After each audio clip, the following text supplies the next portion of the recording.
The voice of U.S. Army, WTF Moments. This is WTF Nation Radio. Everything stated on WTF Nation Radio is to be considered the opinion of the person that stated it, and not an official representation of WTF Nation Radio or U.S. Army WTF Moments. Price does not include tax, title, or license. Some assembly required. Each item sold separately. Batteries not included. Objects in mirror are closer than they appear. If conditions persist, contact a physician. Individual results may vary. Keep out of the reach of children. Avoid prolonged exposure to direct sunlight. Keep in a cool, dark place. And please enjoy the show. Shots. WTF Nation Radio. WTF Nation Radio. Hi, Lieutenant. How are you doing? Aw, did you find your land nav point, Lieutenant? Good job, Lieutenant. You get a Expert Action Badge. Put on your uniform right? Expert Action Badge. Show up to work on time. Expert Action Badge. Qualify on your weapon. Expert Action Badge. Badge of Action. Find your guidon. Expert Action Badge. That's right. Just doing your noble warrior task and drills, you get a Expert Action Badge. each item sold separately. Batteries not included. Objects in mirror are closer than they appear. If conditions persist, contact a physician. Individual results may vary. Keep out of the reach of children. Avoid prolonged exposure to direct sunlight. Keep in a cool, dark place. And please enjoy the show. Shots. Shit in a bag, Pogue. Badge of Action. The voice of U.S. Army, WTF Moments. This is WTF Nation Radio. Action Badge. Good afternoon, nation. What is going on? It's me, KJ, coming at you live from the taco truck. And with me, I have the fantastic and wonderful Mr. Spurs. How you doing, Spurs? What's going on? It's morning out here in the West Coast, so, good morning, everybody. No, it's afternoon. It's morning. Damn time travel. Yeah, D-Max. Hold on, I'll just add you in here. Hold on. I got you covered, D-Max. And if you're going to flush me, I'm going to be pissed. There. There you Gotta go. D-Max. Should be coming into this. So, today is the State of the Union. God, less than a minute in. Hey, D-Max, what's up, buddy? Hey, had a question for you guys. What's up, man? All right, so I've done the VA loopholes and everything, Oh. but I heard a rumor that I can add a stepson if I'm married to his mom to my medical benefit. Yes. Is that true or false? Yes. If you are, this is a disclaimer quote, Barracks lawyering right here, but I believe you can because you are the guardian of the household. Am I correct? From the Department of Veteran Affairs, from their website, from benefits.va.gov, and I'll send you a link, D-Max. I'm going to PM it to you.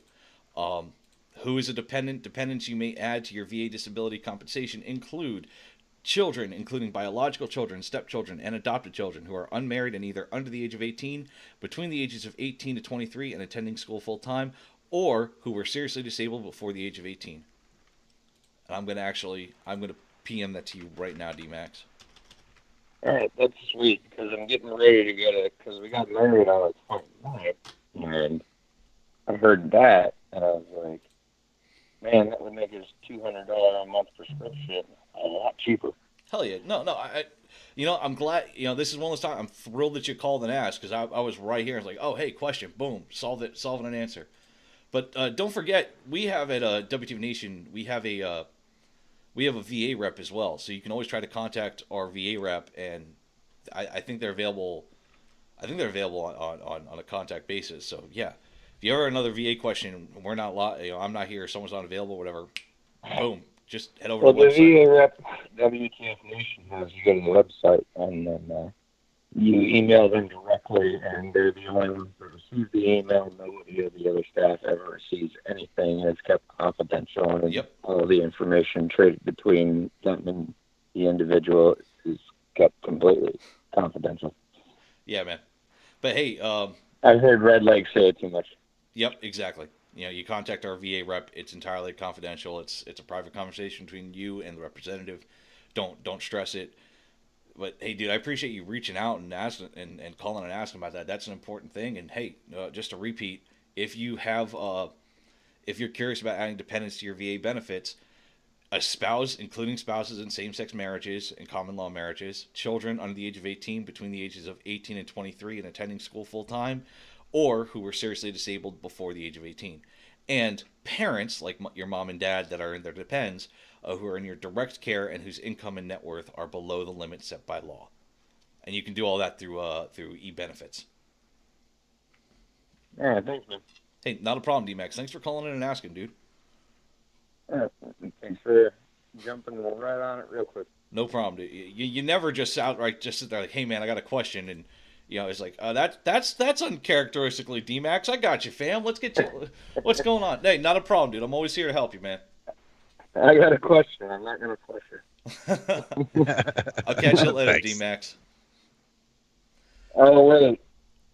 No, don't you do it, Who's the D-Max. new guy? No, don't you Who's do the it, new D-Max. No, I'm not even in the bathroom. I'm just saying. Yeah, whatever. I'll be nice. Don't stress it, my friend. We'll catch you later, man. You have a good morning. You go at your stepson on your benefits, bro. All right, thanks, man. No problem, brother. Bye. Bye. Great way to start the show, Spence. What do you Spurs? What do you think? Yeah, definitely. That's the way to start, helping somebody out, and then then we'll go spit our opinions elsewhere. Then we'll get completely triggered. So as you know, today is the State of the Union address by our wonderful president. And instead of sitting here and reading the rhetoric about the jackass in California or the new straw law, which is it's meant to be a gag bill, sort of like the abortion law that was in Texas. I wanted to get your opinion, and not just your Spurs, but the audience's opinion about the State of the Union. Where are we after a year into this presidency? Where are we, Spurs? How are we doing as a country? Well, I mean, popular opinion, or I guess the mainstream media's opinion, is that we're doing our own flushing, I guess. I think personally, we're doing dang good, and I don't know if it's all because of Trump. I don't know if it's just the rest of us have finally stepped up and started, kicking ass and taking names. But I think we're better off than where we were when before he was in office. That's where I think we are. It's preach, Spurs, preach. Talk to me. It's more than a 2-bit liner. Talk to me. How has this past year affected you and your friends and your family? Y'all are going to hear my opinion regardless, but we have a unique opportunity here to hear on the talk track. We have a unique opportunity to hear the forced labor. We let you away from the fryers, so please. Ooh. Let it all out. I think that we've had a lot of obstructionism this last year.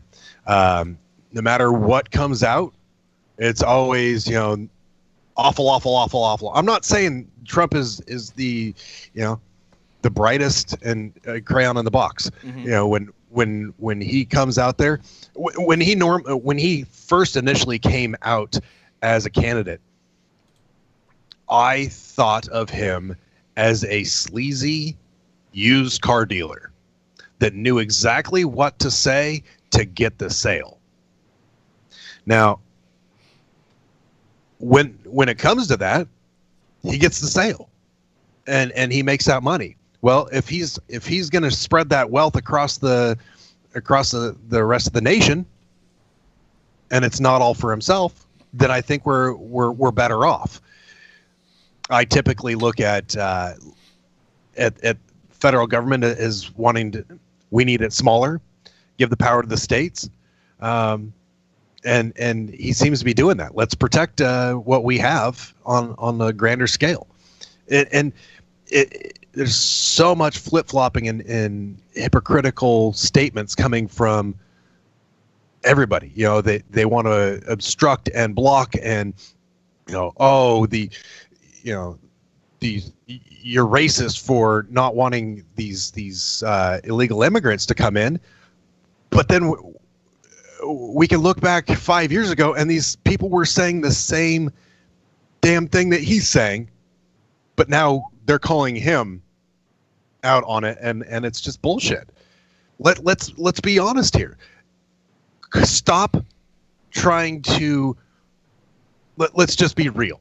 Let's go out there and try to make the world a better place, make the United States a better place, and look out for our people. You know, I listen to all sorts of news, and I take in from the right and I take in from the left, and the people I feel bad for, you know, when it comes to this immigration, seems to be the people that did it right. They've paid thousands of dollars. They've gone and done the immigration process right. They came over here. They went through all of the process. They learned what they needed to do. They've been a progressive help to the United States. But they're getting screwed because we're just going, these guys that, you know, did it illegally, come in. Let's help them out. I'm gonna stop you. I'm gonna stop you right there, because immigration is a bitch. Any president who promises immigration reform, I automatically know you're full of shit. Because the harsh reality with immigration reform, with immigration of any kind, is we're a nation built on immigrants. So the American dream is not exclusive to American citizens. The American dream has never been exclusive to American citizens. The American dream is, come, give us, you're tired, you're hungry, you're poor. Then you become an American, and boom, you have the dream. You have the ability to gain that dream. And it's you heard me all last year and the past couple of weeks with talking about and we're not taking calls right now, Doc. Talking about DACA, which is the main biggest point with immigration is DACA. You have the wall and you have DACA. And the wall ain't never going to happen. Let's call a spade here. That wall ain't never going to happen. Why don't you think? Because no fucking American is going to be pleased with walls being built. First of all, look at the location. If you pull up Google Maps, you look up where that wall, where they want to put the wall, which is on the border of Mexico. How the fuck are you going to justify to the American populations of California, Arizona, New Mexico, Texas, that a wall needs to be built through national parks, that a wall needs to be built through cities? Now, of course, you can shift it more into the United States, but then effectively you're building a wall and excluding your own citizens. So it makes no sense to shift it in the United States.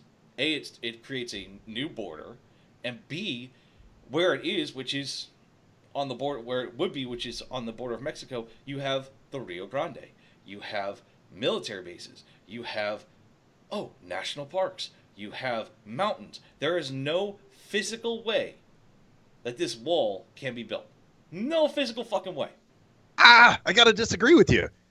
I mean, it took forever, but the Great Wall of China, that's built, and that's huge. And they did it without a lot of the technology we have today.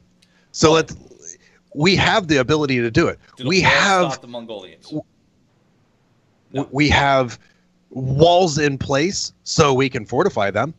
And I understand to me, it's more of a symbolistic type of thing. The symbolism behind it. A wall. Yes. A wall is not okay.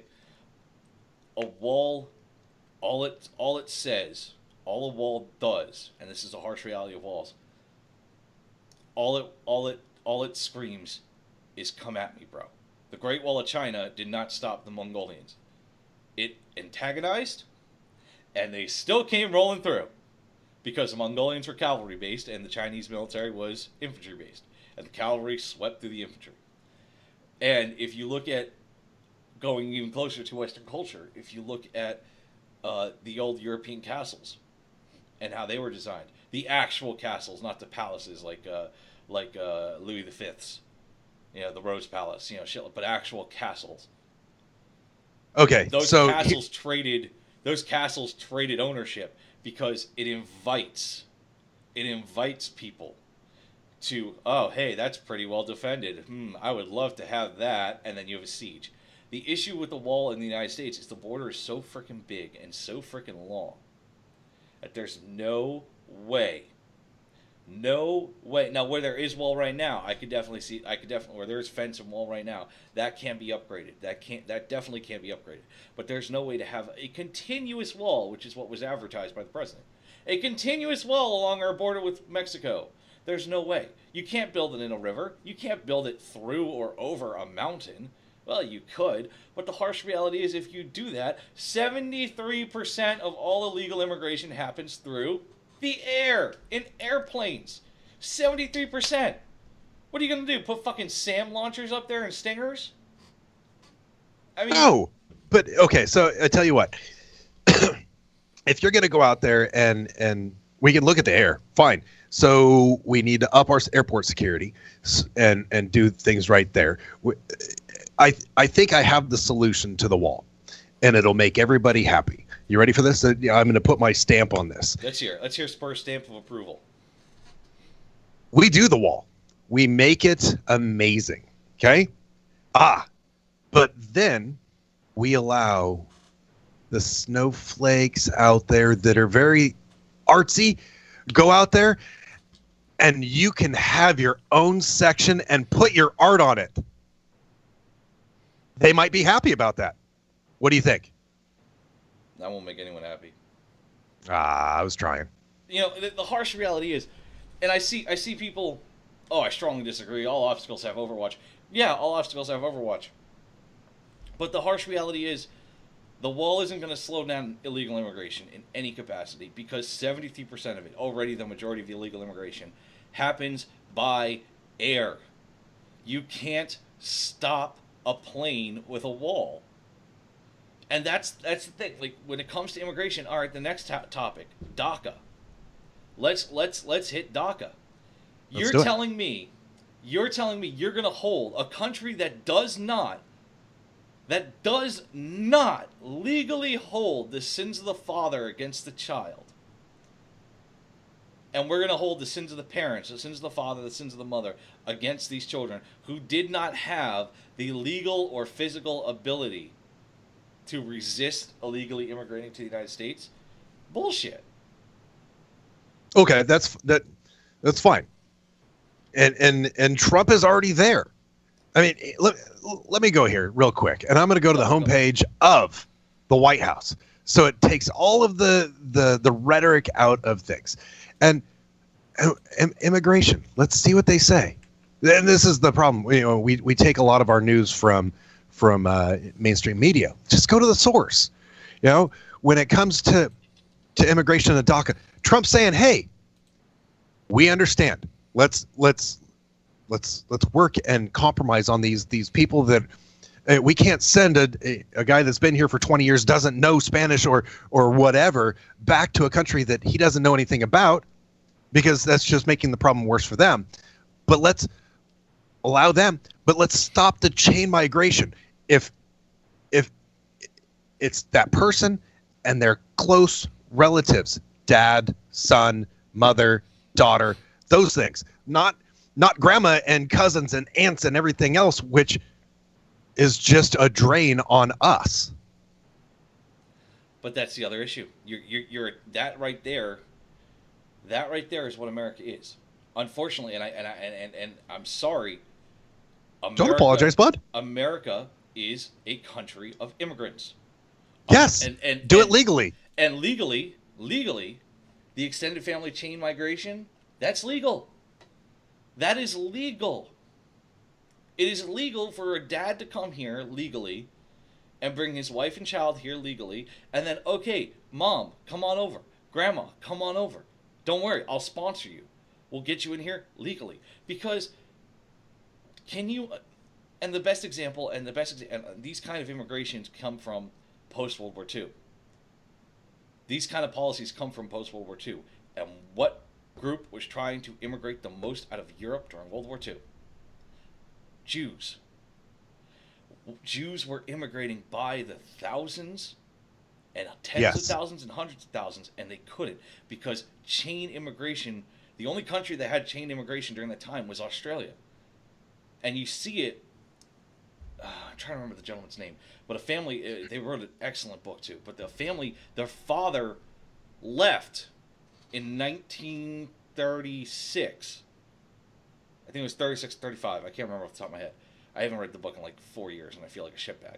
But I remember clearly he left to go to immigrate to Australia, and it was he had to be there for 5 full years before he could bring his family over. By 1940, his home country got invaded by Nazi Germany, and his family was in the ghettos, and then, oh great, now they're in the fucking concentration camps. Chain immigration comes in response to that and as a prevention of that.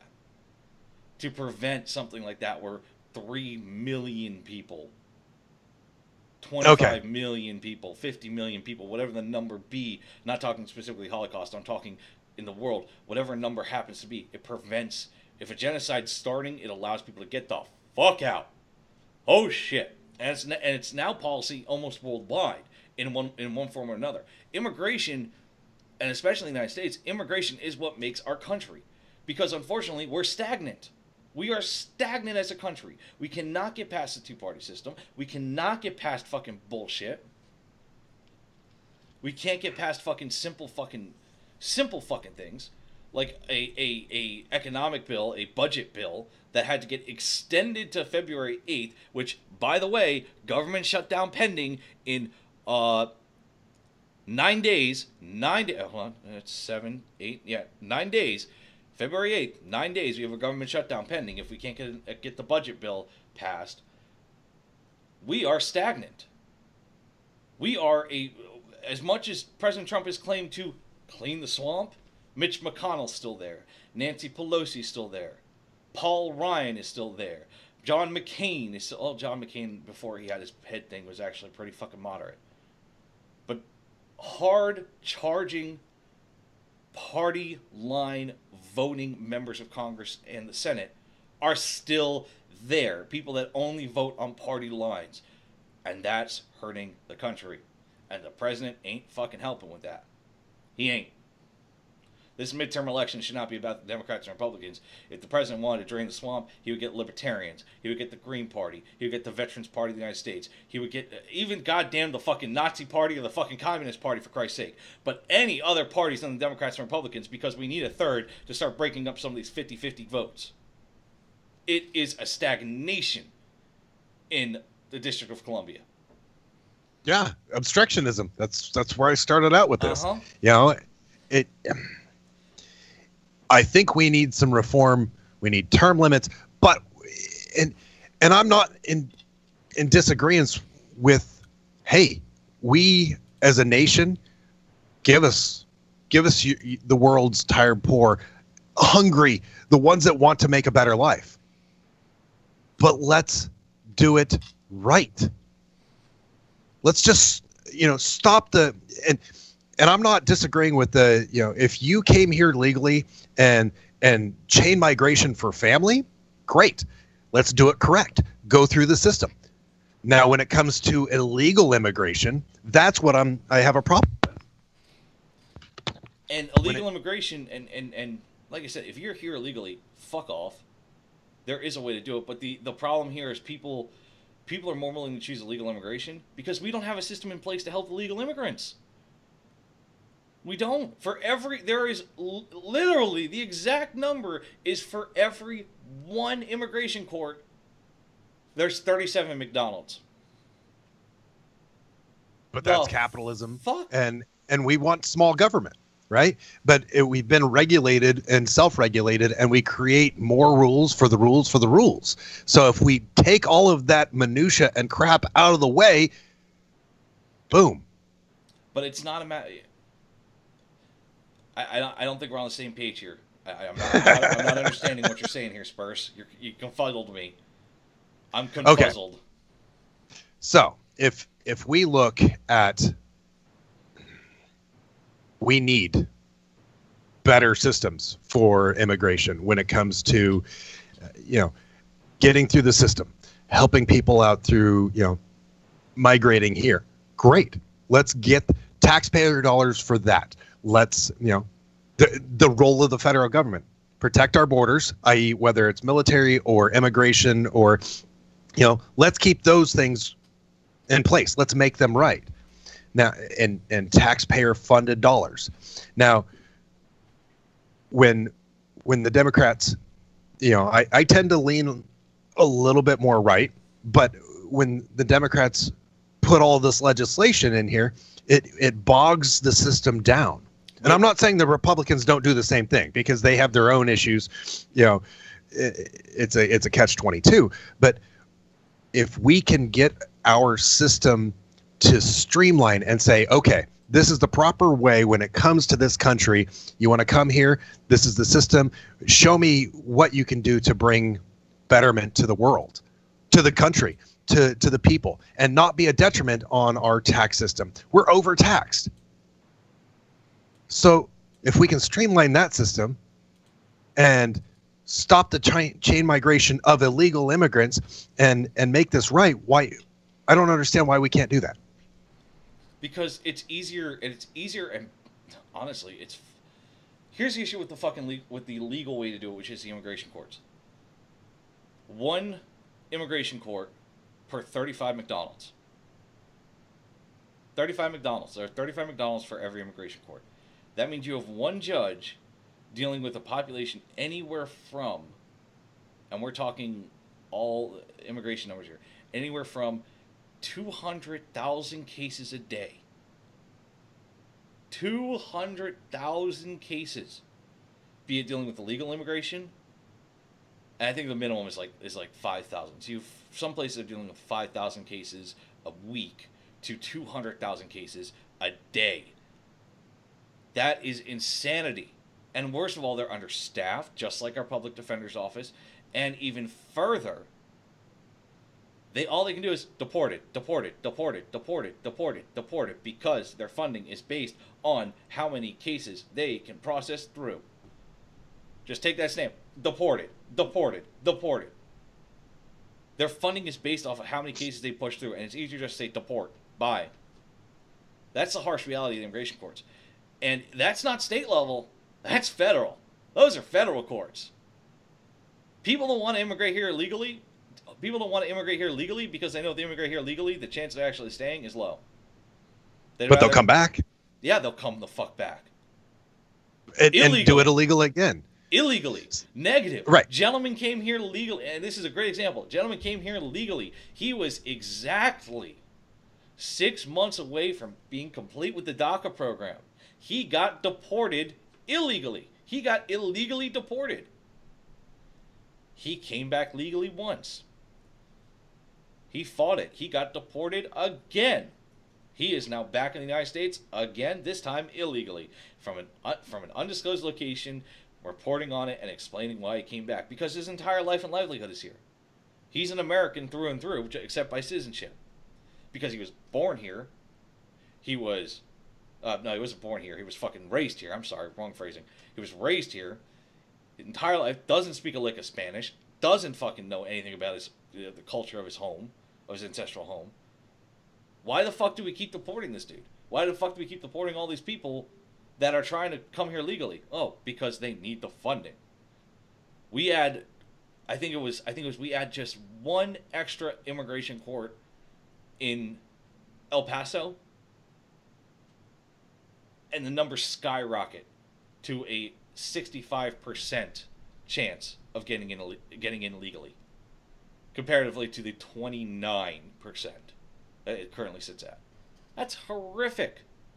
Immigration is automatically a hot topic issue, but the hard reality is, unless we reform it on the government side of things with people legally getting in here, DACA is a fucking amazing program. It provides a steady way with clear-cut objectives for those who do not have the legal right to refuse entry, a way to become a citizen. Correct. Chain migration allows you to fucking bring your kids, your wife, your fucking grandparents, because who the fuck wants to be separated from their families? I sure shit. My bad. I mean, I live 812 miles away from my mom and pa. It drives me fucking nuts that I can't come over Sunday nights for meatloaf dinner. Okay, so on that though, okay, And again, this is, and I'm gonna draw this back to Trump. So when it comes to DACA, he is saying, okay, I'm willing to negotiate on these people that came here, sins of their fathers, but let's get this worked out. Stop the excess. We don't need to give everything to everybody. Okay, yes, dad came here illegally, had a son or daughter, they can stay. Doesn't mean that grandma can come here or grandpa can come here. Why do they get to come here? Because unless that's part of chain migration.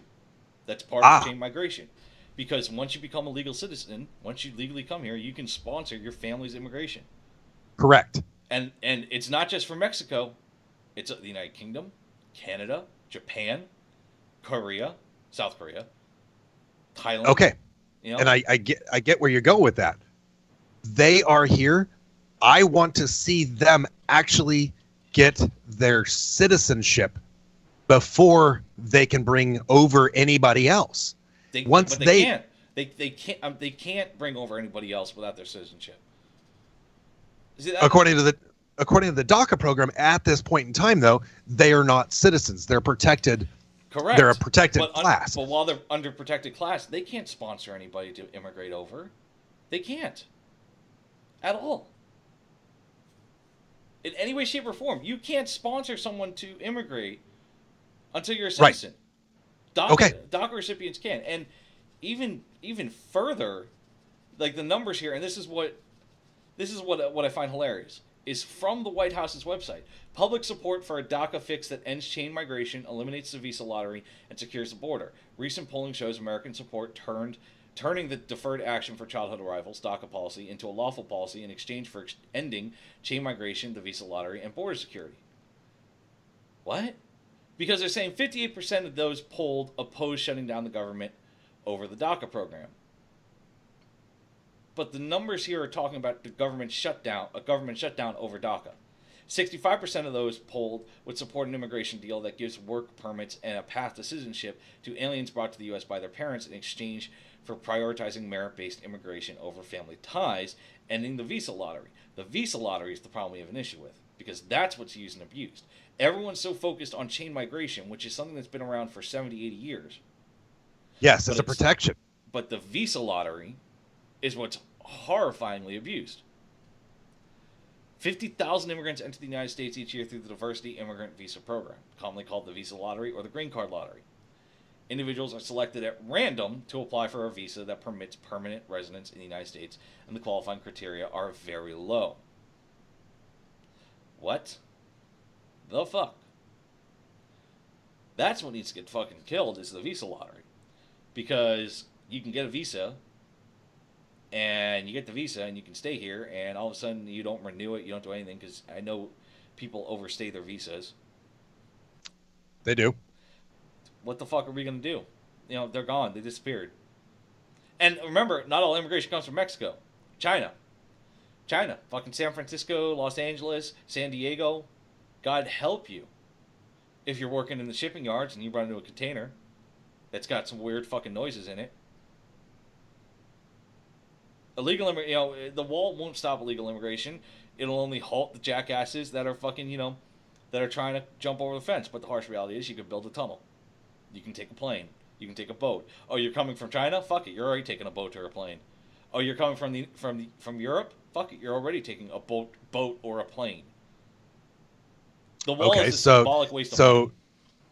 So here we go. Boat. We up our funding to the Coast Guard. Okay. We give the Air Force and Coast Guard and the Navy and the Marines more funding to patrol our borders there. The wall is, and I'm going to go back to this, the wall is merely a symbolistic portion. And no, we're not going to be able to put it over a mountain. But we can use those types of things to say, hey, stop. And the last time we retracted into... We keep getting pulled back out into the world because we pulled back and started a self-building era right before World War II, and then also right before 9/11. And then we have to build back up and go out and police the world again. All I'm saying is, hey, let's fix the bleeding. And it comes down to just like first aid. Stop the bleeding first. We're hemorrhaging out our tax dollars. We're hemorrhaging out everything that we're doing, and we can't get ahead. We can't fix the infrastructure because we're sitting here paying for these programs for people that haven't gone through the system correct. So you would do the right thing first. You would like to see a policy of isolationism, pretty much. No. No. Isolationism, which is withdrawing into the country and withdrawing into the country and rebuilding the country from within. That's what we did in the 1920s and the beginning of the 30s was isolationism. After World War I, we isolated ourselves. But in today's day and age, we can't do that. Period, end quote. We can't. It's physically impossible. Ask me why. Tell me. Facebook. Done. Anytime, any country, and this is why the only country in the world with true isolationism is North Korea. The only country in the world with true isolationism is North Korea, and that is admirable. That is admirable because this is a country, and you're going to hear me suck some communist dick here for a minute, but you need to understand that it's not me fucking supporting North Korea, it's supporting what they've achieved. And what they've achieved is 100% totality for their leaders' decisions. 100% support. Because they have such a degree of isolationism that they don't know anything else, which is horrifying to me as an American. But no other world leader will ever get an approval rating like the Kim Jong family. 100%. They get 100% approval rating because that's all their country knows. That's the isolationism. But if you look at the United States, every one of us motherfuckers has a goddamn camera on our phone. Every one of us motherfuckers has a Facebook. Every one of us motherfuckers has a Twitter. Everyone has some form of social media. There is no way possible that if we tried to withdraw in, we buffed up our Coast Guard, we buffed up our Air National Guard, we buffed up our Air Force, our Navy, our Army, withdrew into this country. There is no fucking plausible way that the outside world would not affect us. And even further, there's no plausible way to, tying this back around to immigration, to stop illegal immigration to the air or sea. Do you know why? Because any person that enters our water is subject to our laws. And one of our laws is unlawful search and seizure. We have the right against unlawful search and seizure. And the argument we say, well, that's made for American citizens. If that's made for American citizens, why are prisoners in Guantanamo Bay afforded their due process rights? Why was it deemed by the Supreme Court of the United States that prisoners at Guantanamo Bay were denied due process rights as enemy combatants and thus released because they were denied their due process rights? This is the harsh reality America faces, is that, and like every other country, the minute you step on our lands, you fall under our laws. And technically, as what the Supreme Court has decided, the Constitution and all of its amendments, all of its rights extend to anyone that enters our borders. Anyone and everyone. The right to not be illegally searched and seized. The right to not have to house soldiers in your home. The right to bear arms, the right to freedom of speech and religion. And people are in the Facebook chat are saying, I say, does the wrong way being easier suddenly not make it wrong? In this matter, speaking of immigration, yes, because the right way is near impossible. And I'm sorry, but could you imagine, Hunter? The person who made the comment. I'm not calling you out. I'm not talking down. But could you imagine, Hunter, if you spent 20 years trying to get into a country to become a citizen of that country, or 5 years, or 10 years, and you get in front of that judge, and the judge says, "I'm sorry, no, you're deported," and you've done everything right up to that point. Or better yet, a more issue closer to home, Spurs, you get in front of that judge for that divorce hearing in the child custody. And you've been nothing but a loving and kind father or mother. And you have nothing but proof and video and hard evidence of the other spouse being an absolute cunt. And the judge awards the other spouse custody. Yep. Exactly. It's the same So- same exact analogy there. We have to, we have to as Americans abide by the law and follow the law, which it sometimes sucks. But when you're not an American and you get told you're getting deported and you're back in Mexico, China, Thailand, whatever, but you had a better life, you had a better, for your family, you were able to support your family and they were able to actually eat, or they were actually able to get an education, I would do anything for my children. If I was not an American citizen, I would do anything to get them to the United States, to the United Kingdom, to Germany, to France, to Spain. First world countries.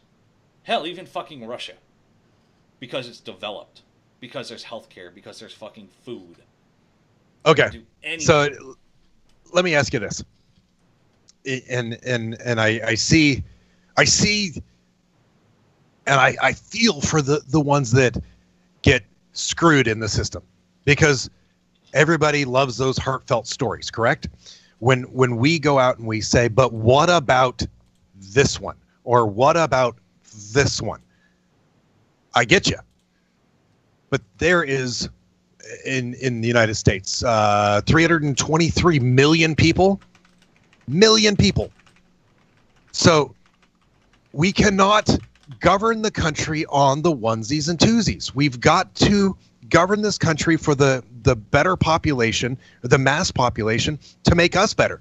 And yes, come on over here, do it legally. And yes, there's always going to be the sob stories, the sad stories.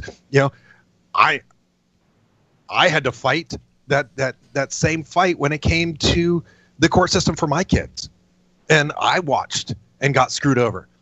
Life sucks sometimes, but you keep fighting to make it better. You keep fighting to do it right, do the right thing.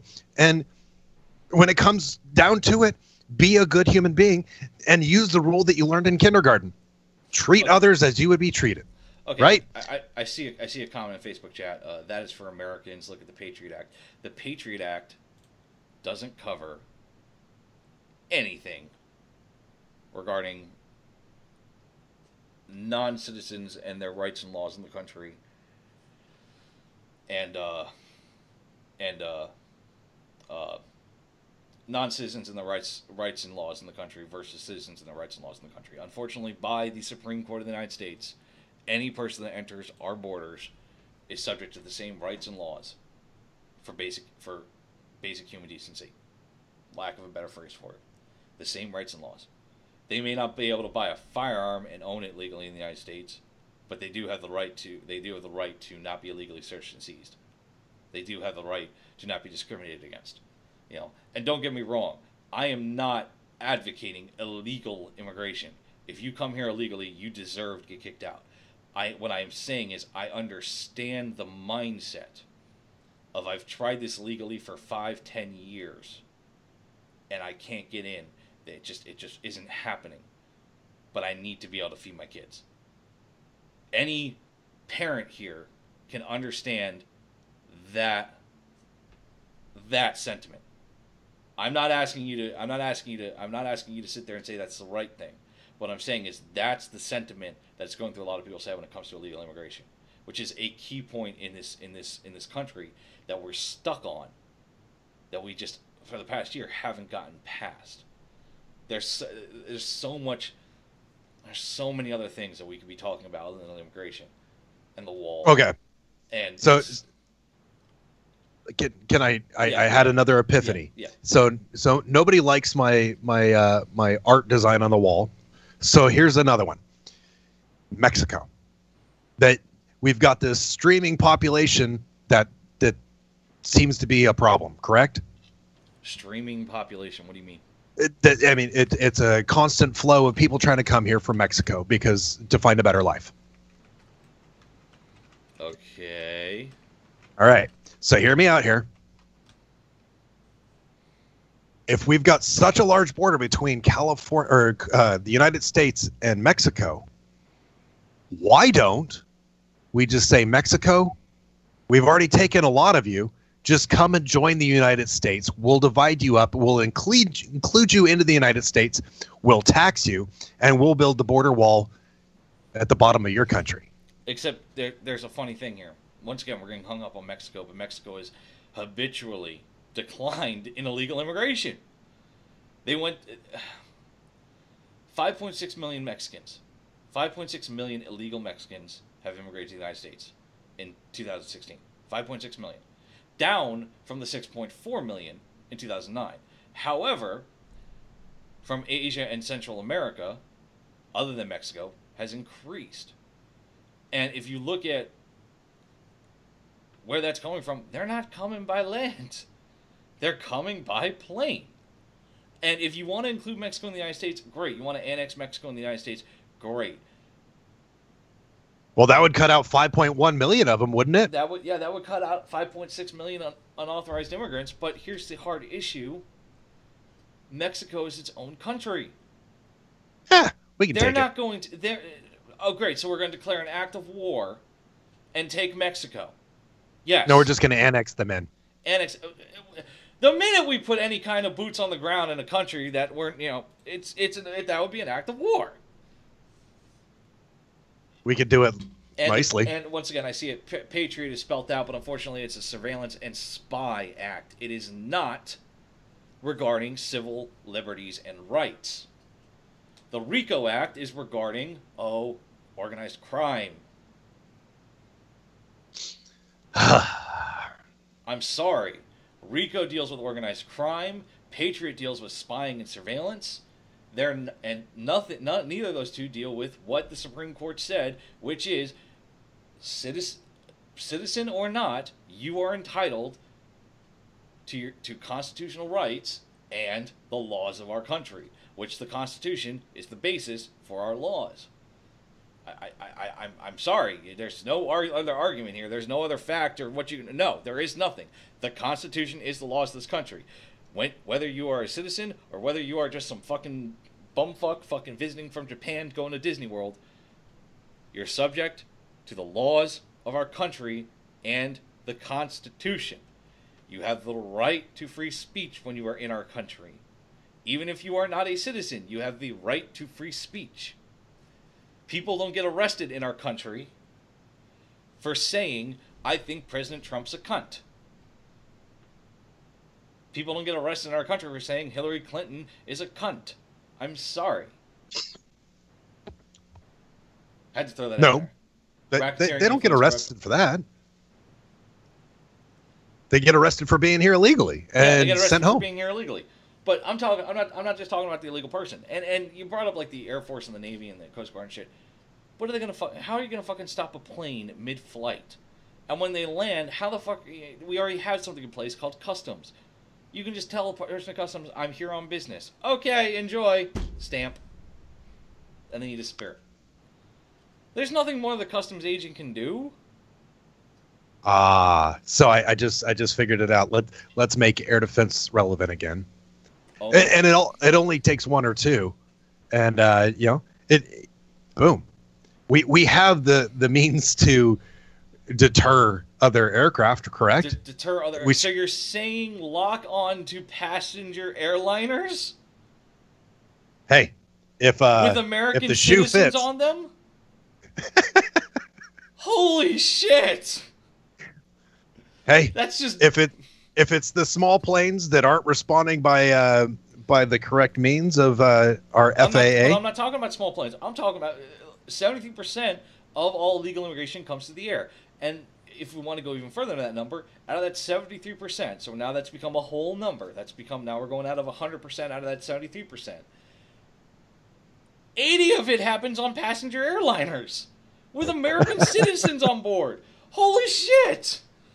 You're saying let's fucking lock on a fucking SAM? No. Not American Airlines or Delta or those ones. Let's we're getting drugs over here. We're getting the crazies flying in low under the radar airplanes. We've got all those ones. So I know we can take care of those ones by just taking out one or two of those. And then you have an international incident. Not if it's just out on our side of the water, right? It's an international incident, though. Think about it. We start shooting down planes, and that's the thing. And here's the other part of the State Union. Part 2. Fuck it. We ain't taking a break. And you know what? Fuck it. Just to be safe than sorry. Just to be fucking safe than sorry. Here we go. We got 10 minutes till the hour rolls over, but I'd rather play it now than later. Everything stated on WTF Nation Radio is to be considered the opinion of the person that stated it, and not an official representation of WTF Nation Radio or U.S. Army WTF Moments. There we go. It's played. There we go. We got the disclaimer in again. And here's the other thing, the international community. The international community, there is no way, no physical fucking way that if we went to such an extreme like that, there would not be extreme backlash. We are the spear of the entire world. We are at the forefront. We are at the tip of everything. Technology, economy. We are the focal point. We are everything. We are the spear. We are the shaft. We are the fucking weld of the fucking metal at the very tip of it that keeps it all together. The United States is all of that. Can you imagine? You say "and," but you can't look at it. And this is a harsh reality. We can't just look at it anymore. I'm a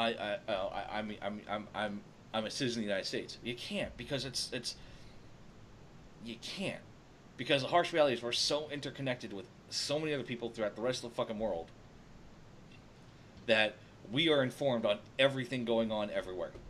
Everything going on everywhere. Terrorist attack happens in Paris. Bam, we know. Terrorist attack happens in the United States. Bam, they know. Everyone is tracking what's going on all the time.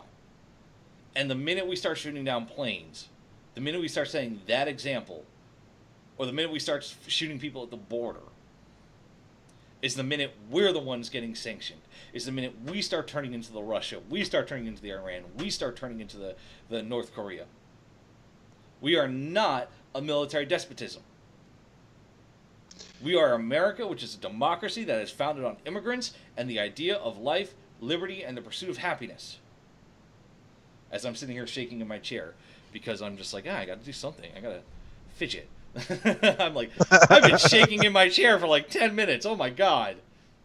I gotta get myself a static chair that doesn't move. I gotta get me one of those nice boardroom chairs that's just so uncomfortable that you can't just like shake and stuff. You just gotta be able to sit in it. Because if I just sit here with my feet, I'll just like play with me in the chair and just slide back and forth. You get you a fidget spinner. I had one for the longest time. You know, why not fire from a fighter? Jesus. Okay, all right.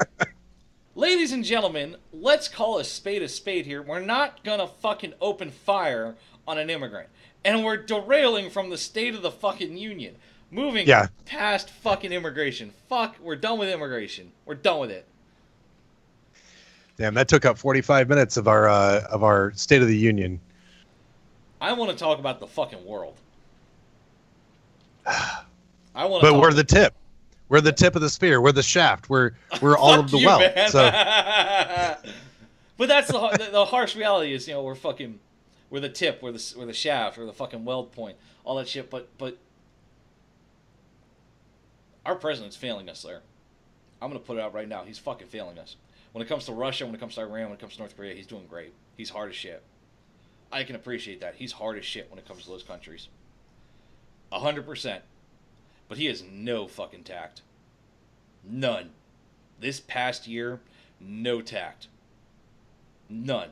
He has made relationships with allies worse. Because you can't guarantee how he's going to react, which is in some ways a good way, but when it comes to dealing with an ally, you can't fucking... The fuck, Mr. President. The fuck, Rex Tillerson. The two of them. No tact. Yes, and we knew that from the very beginning because he hasn't had tact the entire time. And, you know, we had this expectation he's going to be more presidential when he gets in there, but no, he wasn't. He was never going to be that way, and I think that's what a lot of Americans wanted, was to say, hey, we want this crude, businessman that has no tact to go out there and shake these people down, because again, it comes back to our tax dollars that are going outside of this country and paying for these people's protection. So he's calling a spade a spade. He's calling these people out. They might be our allies, but how are they helping us? Really? Really? How are they helping us? Okay, well, let's first start with the fucking elephant, which is the intelligence community. First, United Kingdom. We'll start with our most staunch ally, which is the United Kingdom.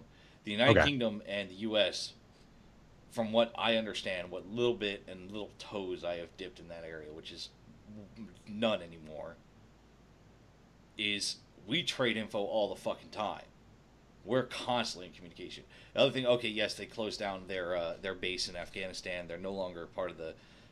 They're minimally involved with Afghanistan and Iraq, but we are staunch allies. We are constantly fucking, in terms of defense, intelligence, shit like that, cross training, sharing information, shit like that.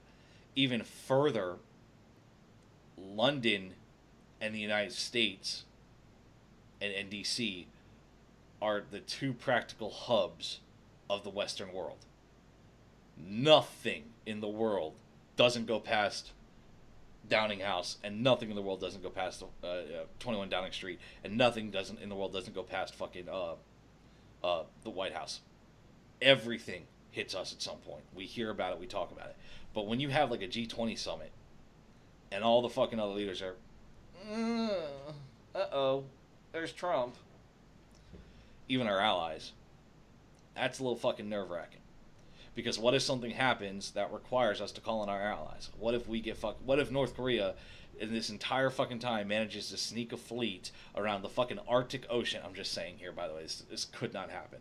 But North Korea decides to fucking pull a home front and invade the U.S.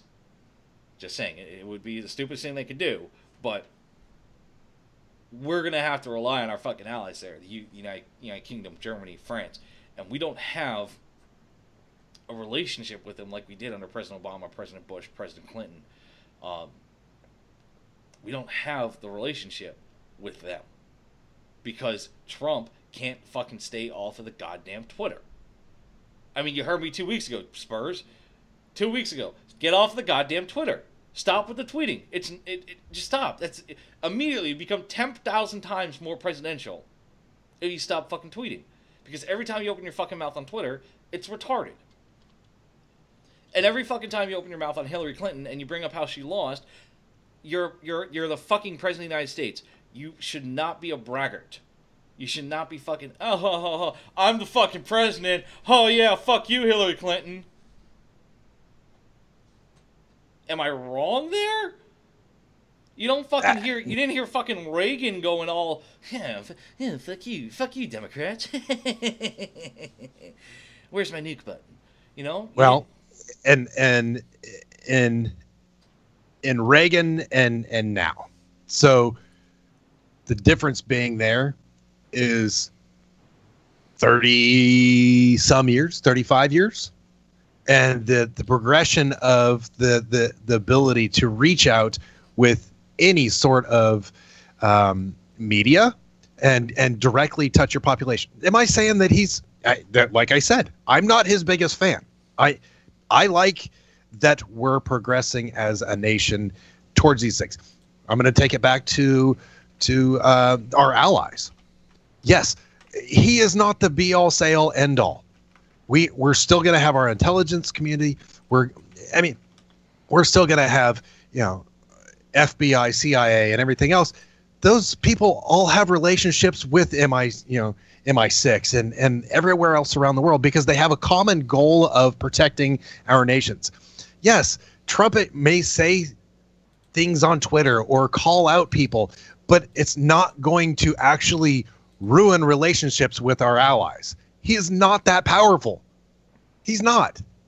When we made the call out, for a lot of these things, when it comes to terrorist attacks and things that come along that line, I'm going to ask you again, what besides intelligence do they give back to us? If we're putting all these funds out there, what are they doing besides just going, let's look we at support we support America and we feel for you. Great. Let's look at one industry, and I'm talking purely economically here. One industry, cars. Germany, BMW. Immediately, that's the major one in the United States, BMW. In United Kingdom, Aston Martin. Immediately, that's the biggest British car, at least to my knowledge, in the United States. Jaguar. Thank you, Jaguar. Ah, I'm such an idiot. And by the way, I see the comment in the Facebook chat. How many planes did the Allies fly in the Pacific bombing campaigns? A metric shit ton from the United Kingdom, New Zealand, Australia, and Canada, Russia as well. Multiple divisions,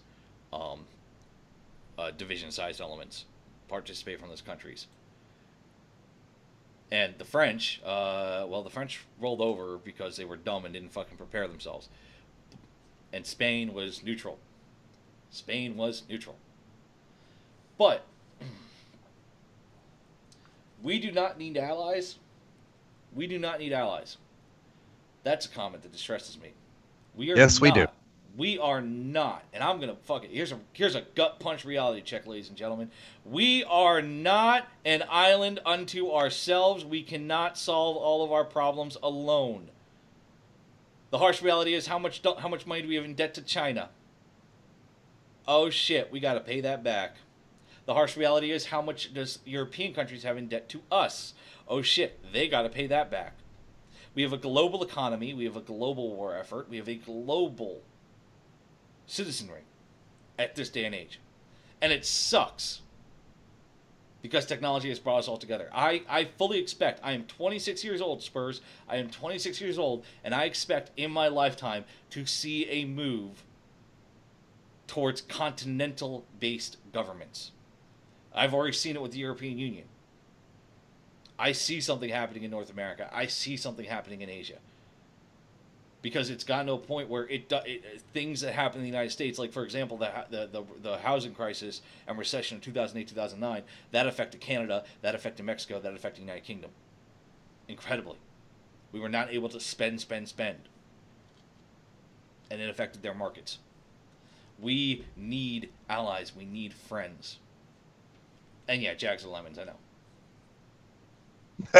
Jags are lemons. Yeah. Where are the Spanish now? The Spanish are in Spain. Get an atlas. But, all right.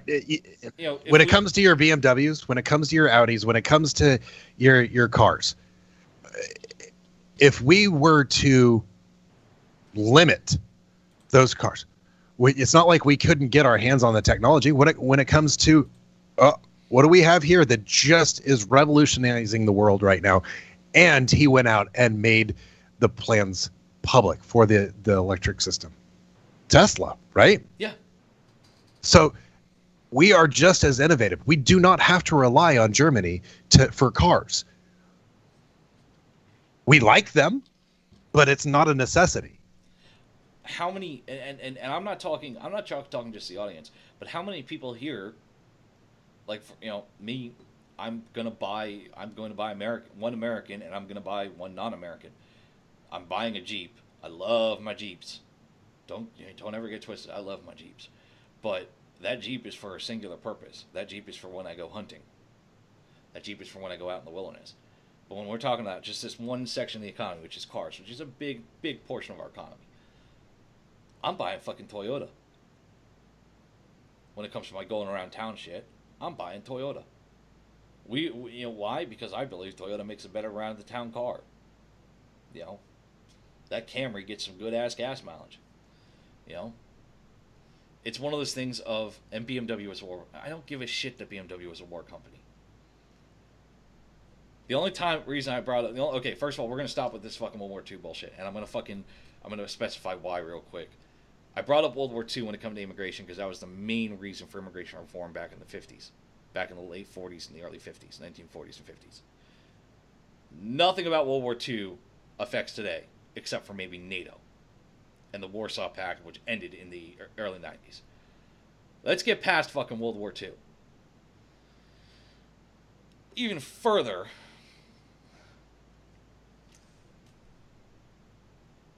someone said, main reason we are in debt is because of our so-called allies crying for our help. No, we chose to purchase things on credit from China. Not UK, not England, not Germany or Sweden or Norway or France, China. Because we are a free market economy. And that was our own fucking doing. We screwed up. Even then, this fucking war on terror, $3 trillion, $4 trillion. How much does the war on terror cost us? A war on an idea. Oh God. Don't get me started on that thought process. Someone who's fucking there. Aha! We've added $2 trillion to the debt as of fiscal year 2018. 2018, the total we are at is holy fucking shit. Oh, God. We've expanded it furthermore to $126.8 billion for spending on the war on terror. Jesus Christ. And where's that? Okay, we got Osama bin Laden, which fuck yeah, that fucking motherfucker needed to die. We got Saddam Hussein, which there were no weapons of mass destruction. So why the fuck did we enter fucking Iraq? But what has it gotten us, except into my generation's Vietnam? Someone explain to me that. That's part of the State of the Union is we have an unwinnable war. That's the harshest thing, and it sucks to say it, but we have an unwinnable war.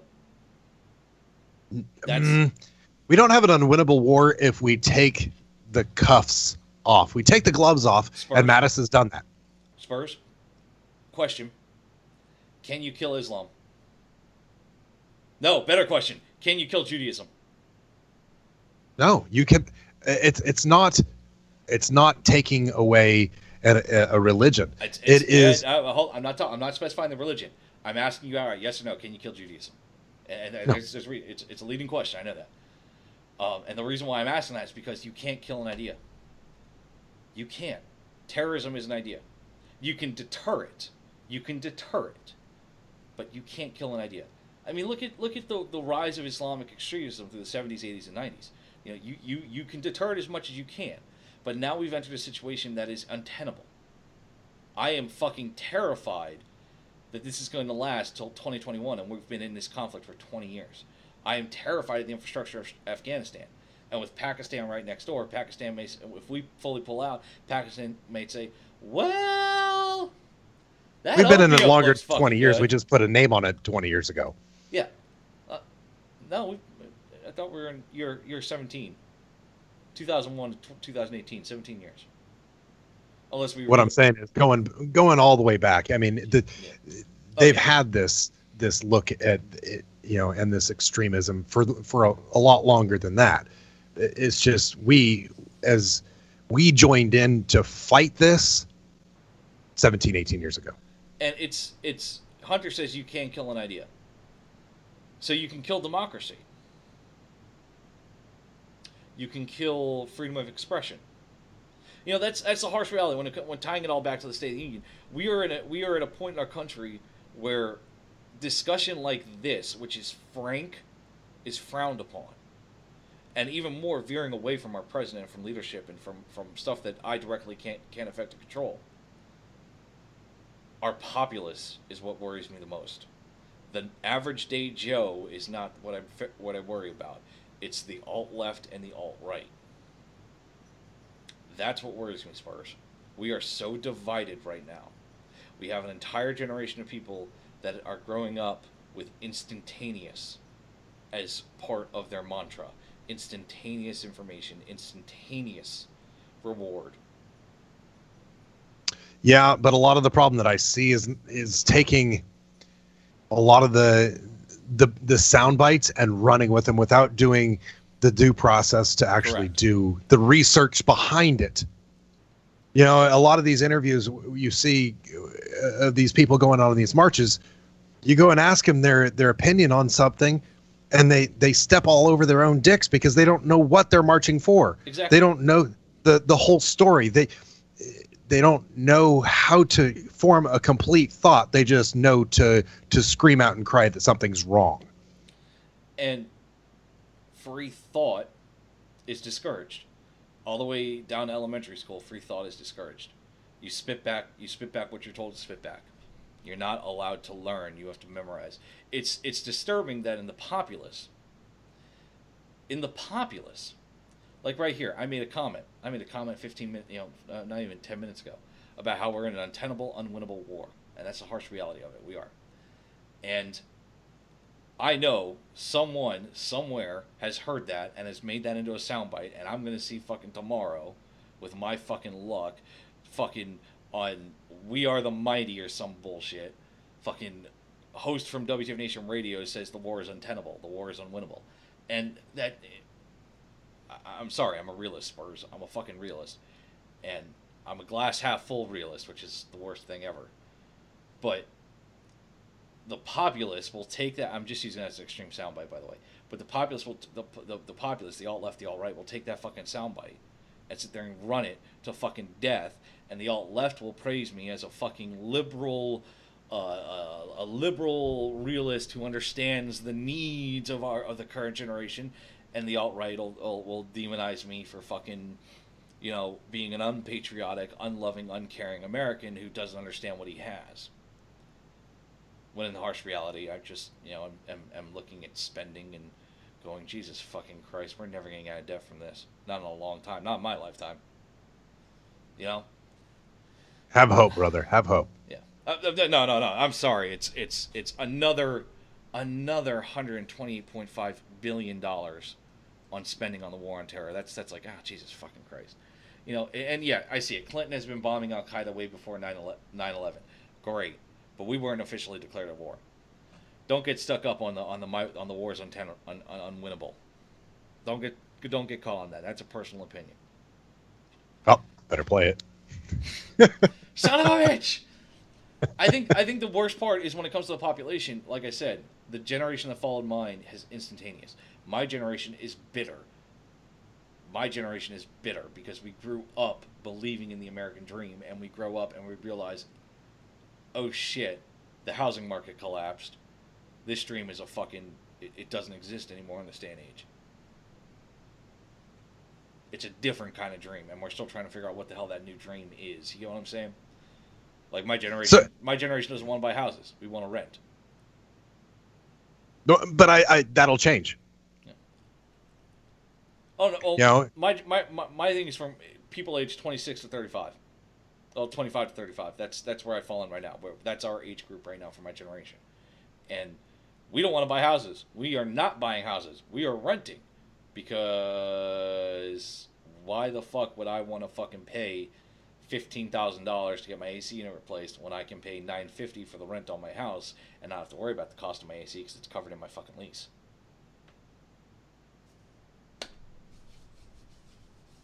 Because you want to follow that American dream, right? And own a house. No, I get what you're saying. Yeah. I really do. I lost my ass when it came to the recession. I bought a house. What's that? It wrecked people. It did. Yeah. It did. I bought a house in 2009 when I thought it was at the bottom of the market. And then the house on the left and the right both foreclosed, and it went down another $40,000. And it took 6 years for the price to come back up enough for me to walk away clean. And it sucked. But on the flip side of that, I was okay that whole time because I was able to rent the house out, and I was able to have that deduction of my taxes and stay afloat. And yeah, sometimes when it comes down to the market, it's going to fluctuate. Now, where I live now, I'm not going to buy a house here. Why? Because a 3-bedroom house that I currently rent is $425,000. That's almost $500,000. Why would I spend that when I can go somewhere else in the United States and pay a third of that? So it just doesn't make sense. And it's not just stuck on housing, but I see John. That was my whole, I see that. I'll address it. I see what John Stockham said, which is the American dream is what you make of it, not what others say it is, and that's completely true. Like now, 8 years after being an adult, legally, that's completely true. It's what my wife and myself make of it, and our dream is XYZ. I'll fucking be blatant about it. Our dream is to have a kid, fucking own a Jeep, own a Toyota, and generally just live our lives, be happy, go out hunting, relax, enjoy. But at 18, when I was 18, and I can remember clearly when I had the fucking, okay, that isn't what it's supposed to be, I had that reversal, I remember clearly at 18, bam, taxes, bam, W-2s, bam, this, life lessons I was never taught to be prepared for, shit that I had no clue. And it's when you tell an entire generation you can be an astronaut, you can be you can be an astronaut, you can be a firefighter, you can be a cop, you can be this, and then recession happens and jobs get dried up real quick. Because when the housing market goes down, it affects other industries, and those industries get affected and affect other industries, and those industries get affected and they affect other industries, and so on and so forth until it comes full circle and bounces back in 2010. We see it was damn near fucking hard for me to even get an entry-level job at 2010 when I graduated high school. It was fucking. I got thrilled because I was starting my first time in college, and lo and fucking behold, I was able to start working at Auntie Anne's in the pretzel shop in the fucking mall at 20 hours a week. I was fucking thrilled. But the other person's working with me, the guy was 44 years old, had a fucking degree in mechanical engineering. That right there was disenfranchising, that a guy who followed the whole college path, the same path that I was starting to attempt, had to work in Auntie Anne's because there was no fucking jobs. And that was then. Now it's a bit different.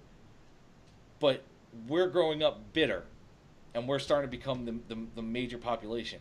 We grew up bitter. We're realizing the dream is not what we were told, and we're still trying to figure out what the fuck it is, and it's evolving. And I'm terrified about the next generation, which in 1 year, they're going to be 18. Well, this year, they're all turning 18 this year. I've got one. Oh God, I'm so sorry. They're learning that college ain't what it's cracked up to be. They're learning, they learn from our mistakes, that college ain't what it's all cracked up to be. That there's other ways to make, other ways to provide a livelihood, which with the invention of streaming and with the invention of fucking the internet, there's ways online to make money, and they're not all get rich quick. Some of them actually require fucking work. But they're just learning about that now, and But isn't that the job of parents to take care of that? I have personally gone and taught my son how to balance a checkbook and look at his bank accounts, and that's from day one that he was able to work. Where do they practice that? That's the thing too. The schools in state union. We'll talk about education. Betsy fucking DeVos, fucking cunt. Betsy DeVos has done nothing. No fucking Secretary of Education has done nothing in the past 20 years that has outright changed education. It's still the same factory-based setting. Schools set you up to work in a factory. That is the harsh reality. It doesn't prepare you for real life. If there was a class offered in my high school, if my home economics class, which I tout that I took and I learned how to cook and sew and do all those things so that when my pants ripped, I could fix them. But if my home ec class taught me how to fill out a W-2, I would have been thrilled. I would have thought it was the stupidest thing when I took it, but then when I turned 18, I was like, holy shit, I've done this before. Or file my taxes. Or balance a checkbook. Or teach about the almighty C word, credit. Which I had no clue what the fuck my credit score was until I turned about 24, and I'm sitting there going, what the fuck does this mean that I had a arbitrary number, a fucking 111? Which is impossible to have as a credit score, that's why I chose it. But it's one of those things of, those aren't taught. And yeah, it's up to the parents to teach it, but at the same time, y'all got... Those are life lessons. Those aren't. That's not the responsibility of the United States government. I'm not. The government needs to get out of education completely, anyways. But then where does the schools go? See, there's the catch-22. We get the government completely out of education, but we have no public schools. State. So the state handles it. The state that can barely afford the National Guard Armory here in Tennessee, the National Guard Armory that's in such disrepair that they're literally staying at a hotel nearby and doing everything out of the hotel. They're not going anywhere near that fucking armory. So when it comes down to the state, though, let me look at it this way. If you have an elected official or elected officials that have done things correctly, then things should be running smoothly. It's the power of the state to take care of those things. And if they're not doing it correctly, then it's the people to go and elect new people and get it right. And now we're back to elections, and who do we elect? The Democrat or the Republican? The two-party system is killing this country, as evident by this past year.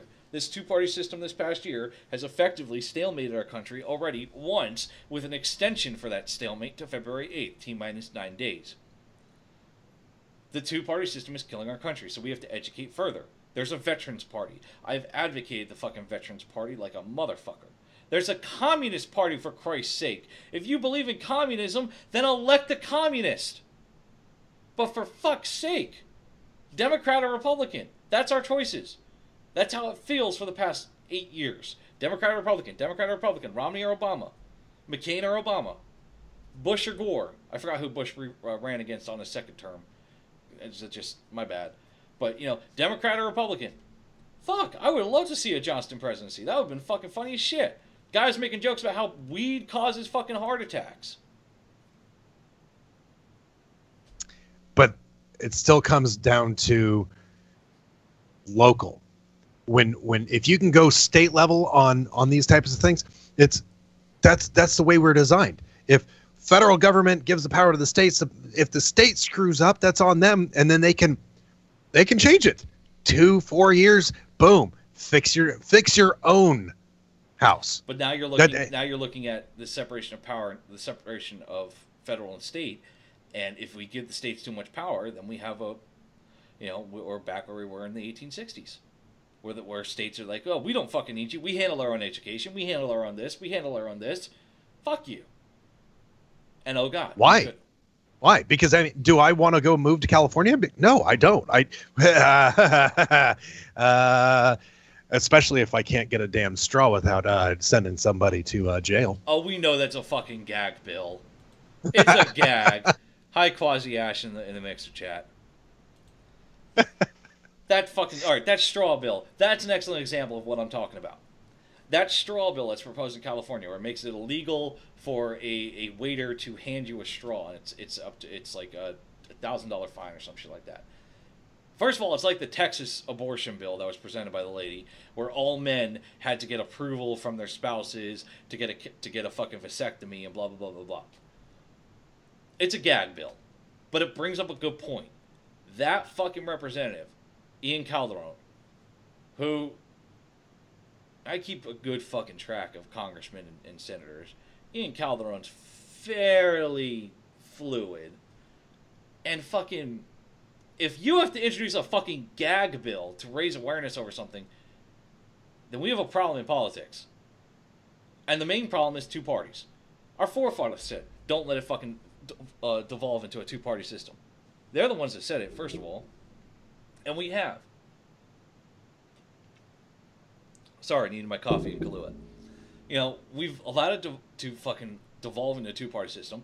The fucking government gets stagnant. We have the same people in there for 20, 30, 40 years. So what's your solution? Term limits?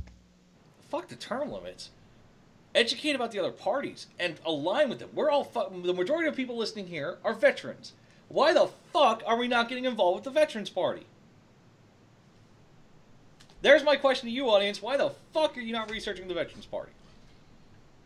And not every bill in California a gag bill. I personally agree with the purpose of that thing, which is to raise awareness about the recycling. Can't we raise awareness through all the other methods, social media, TV, and everything else. Hey, this seems to be the problem. But we do. Instead of... We do. But it's not getting to our representatives. Why is it not getting to our representatives? Oh, that's right. We fucking send them so many fucking emails and so many fucking letters and so many fucking voicemails. I mean, my fucking representative from my district has outright fucking said, I don't check my voicemail or my public email because I get too much. I leave it to my secretaries to bring me what's important. Okay. They do the right thing, right? They filter. Okay, that's great.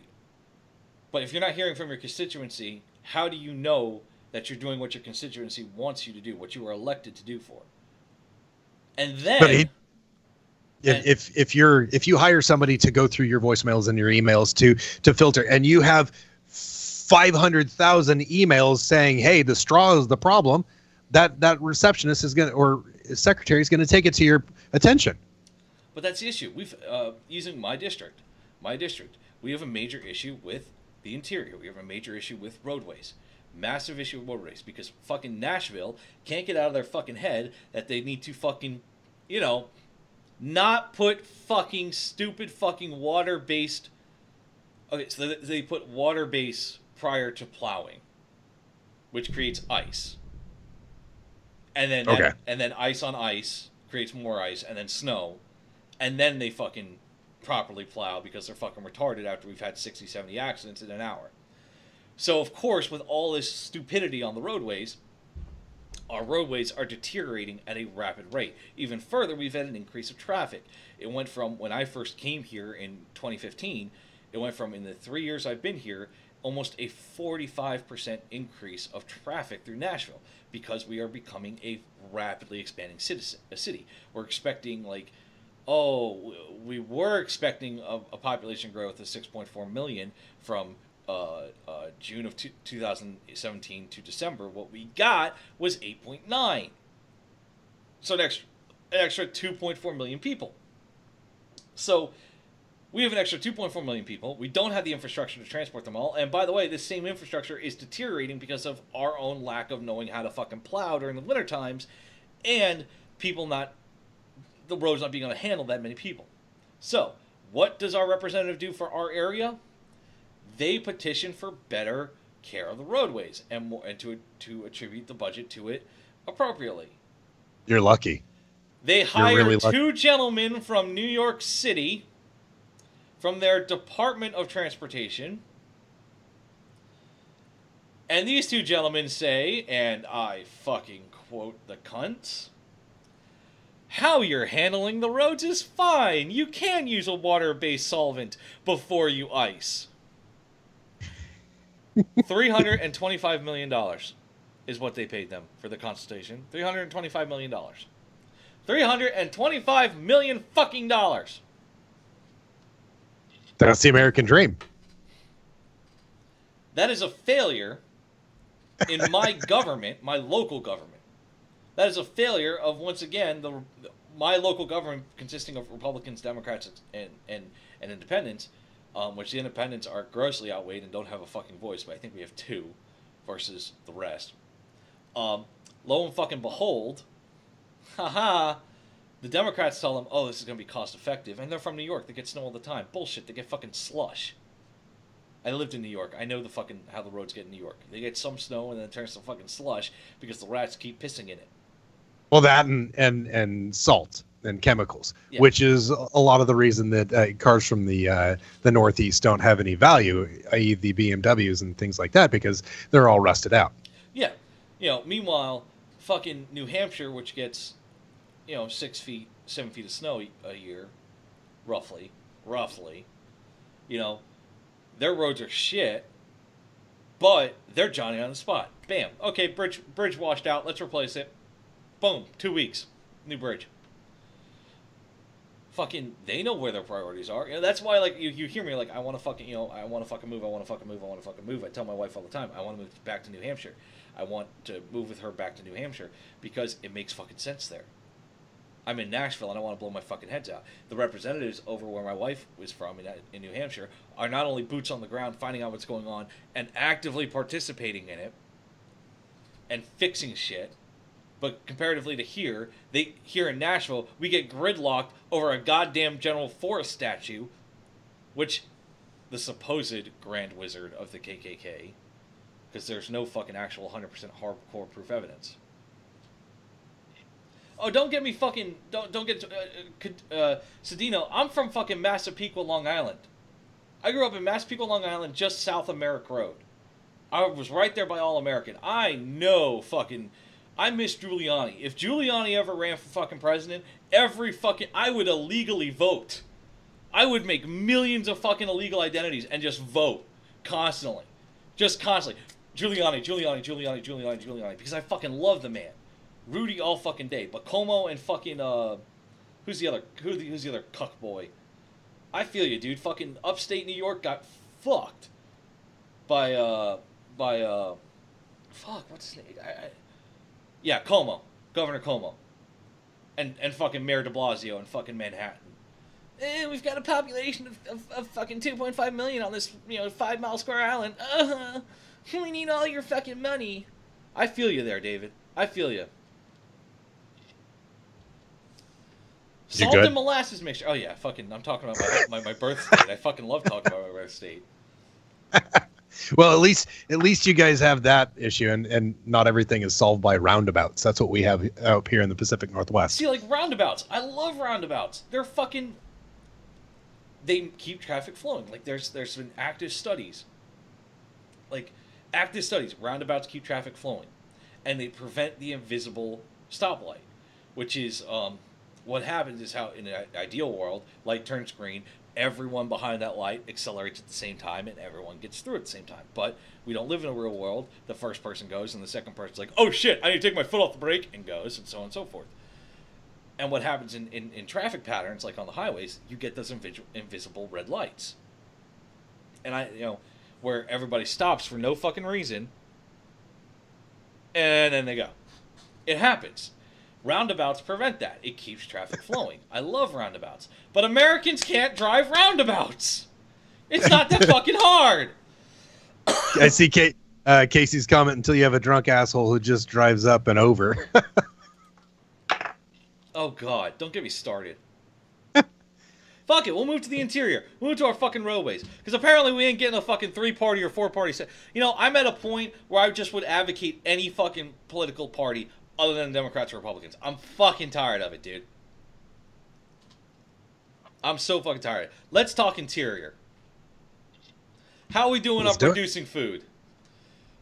Are we still producing enough food to feed our people? Mikey needs 3 steak burritos and 2 Cokes. Well, get the fuck on it, Fry Man. Hey.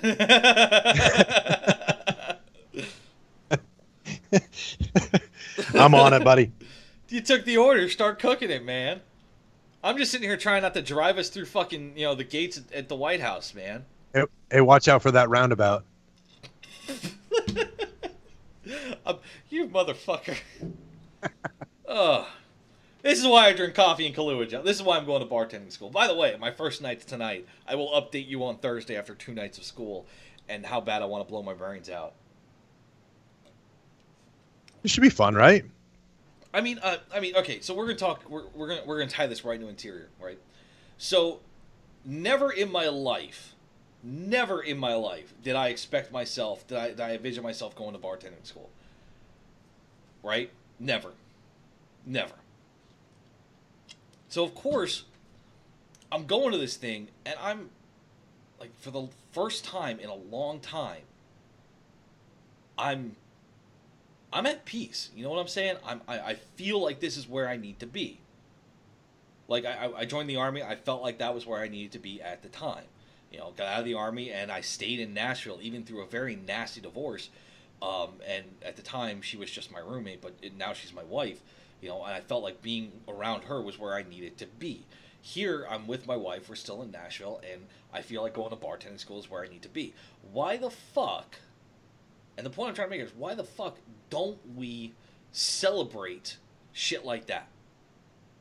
There's a whole generation of men and women that are heads in the...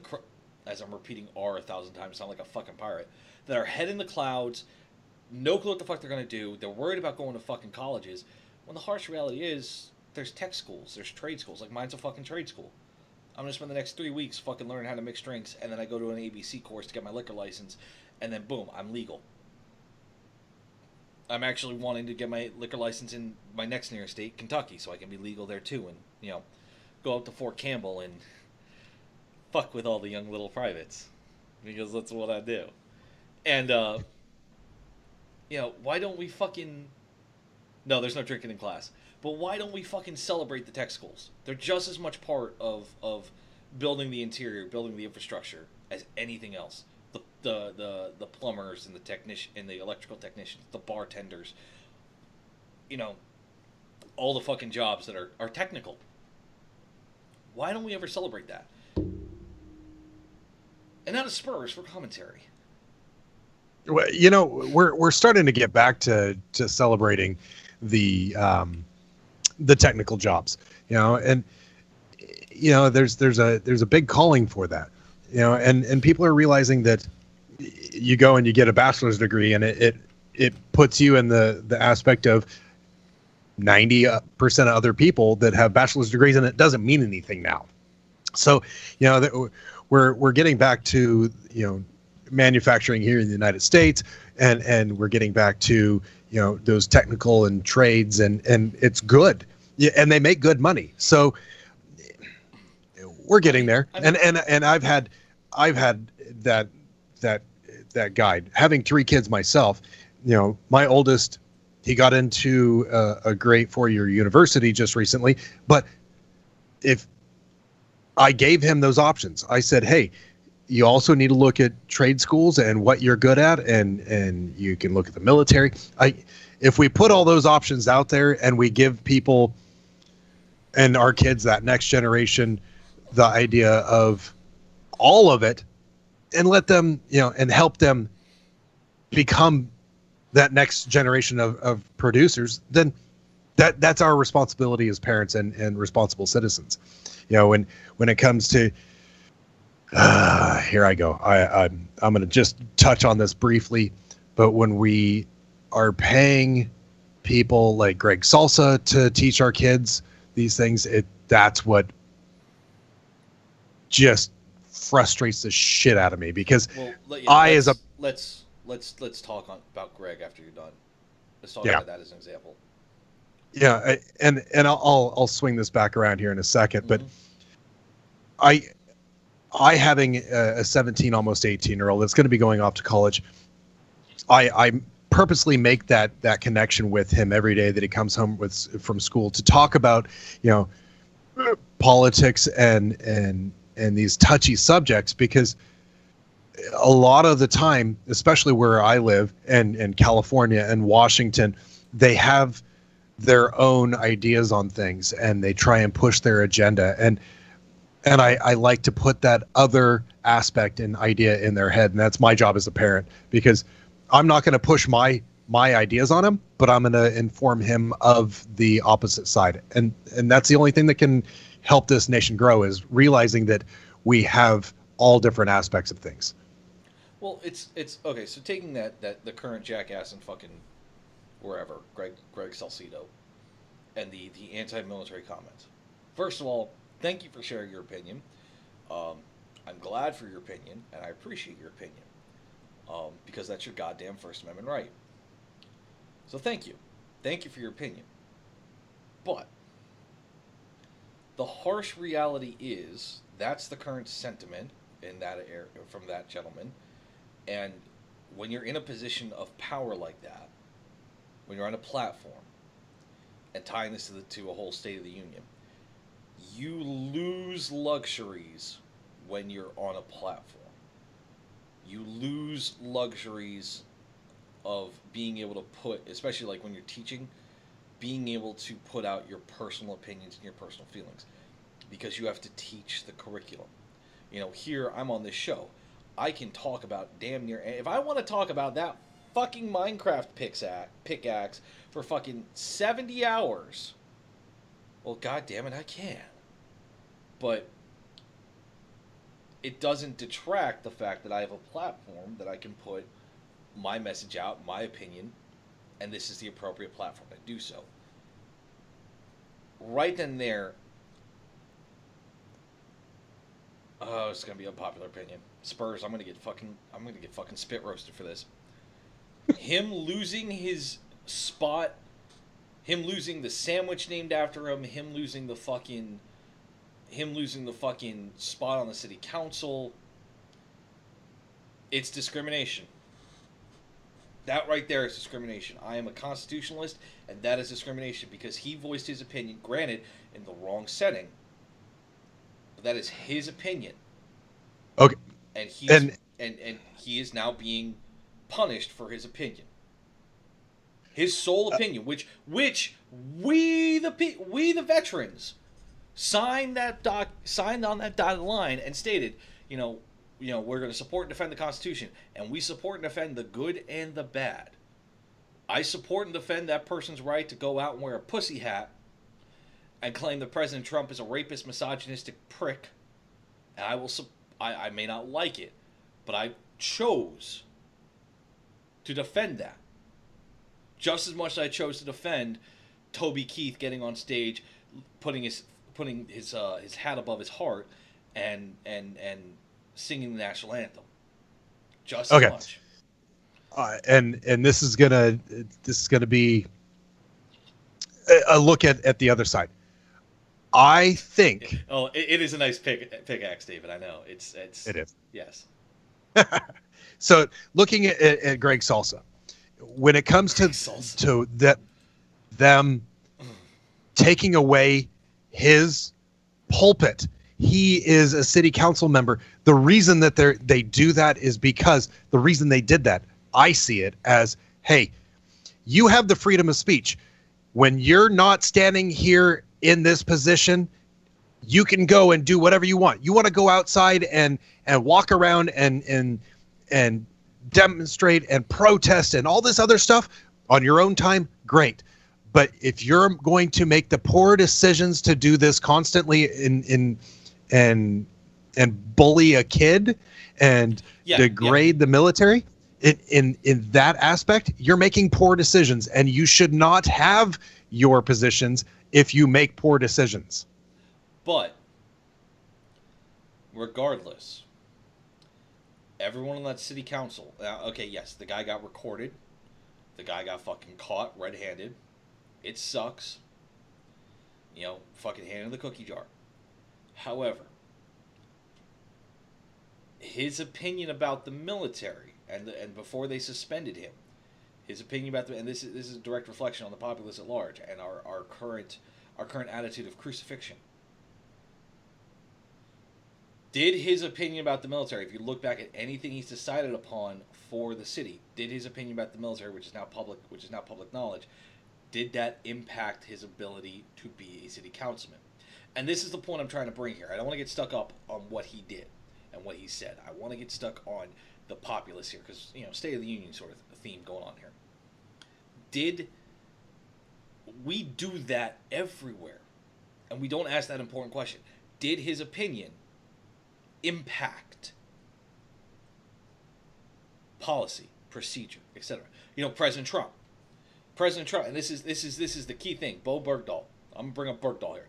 President Trump during the entire campaign, traitor, hang him, shoot him, traitor, hang him, shoot him, traitor, hang him, shoot him, and the entire campaign becomes president, and they petitioned that that the case gets dismissed based off of what was said as a presidential candidate. At that point, President Trump was not in a position where if he voiced something, then that was considered the opinion and policy of the White House. But then he becomes president. All right? Then he becomes president. And at some point, he reiterates, what I said on my presidential campaign still stands about Bo Bergdahl. And that right there, if the judge, and once again, he was given no punishment, nothing, just don't do it again. But that right there, you're in a position of public policy. You are at the highest podium in the country, where everything you say is going to get repeated by every major news network. If I was that judge, I would have granted that dismissal based on the grounds of the president interfering. Because of, there is no physical way for him to have gotten a jury by his peers fairly. And there is no physical way for me, when he said he wanted just the judge to rule, there was no physical way for me to not withdraw myself entirely from the world and not hear about my commander-in-chief saying he's a traitor, hang him. And that's a major issue we have in the country, is we have a president that spouts his personal opinion, and it has to be considered the opinion of the White House. It has to be. It has to be. Because he represents the entire country. His personal opinion is the opinion of the United States, because we elected him. Fuck. Even further, when it comes down to the populace, we have a crucifixion hard on right now of anyone who states a personal opinion is under so much scrutiny, like this Greg Salcido guy, that we don't ask if they are in a area of power, be it a city council or even the presidential seat. Does that impact his did that opinion impact his previous decisions? Can we see if it did? Or is it going to impact his ability to make decisions regarding the city? You know, I'm not even sure, and I have to look it up right now, but what city is Greg Salcido in? This is a very important question. Greg Salcido, where the fuck is he? Where the fuck is he? Where is he? Where is he? Where is he? He is in Los Angeles. L.A. Where in Los Angeles? He's a city council. Are you tracking his Fitbit? What's up? I said, are you tracking his Fitbit? Because that seems to be the national security as well. Oh, we're not bringing up Fitbits. All right. El Rancho Unified School District. That's really helpful. So, elected to Pico Rivera City Council. Fair. All right. Let's see how close Pico Rivera City. Let's see how close this place is to the nearest military installation. Pulling up Google Maps. Here we go.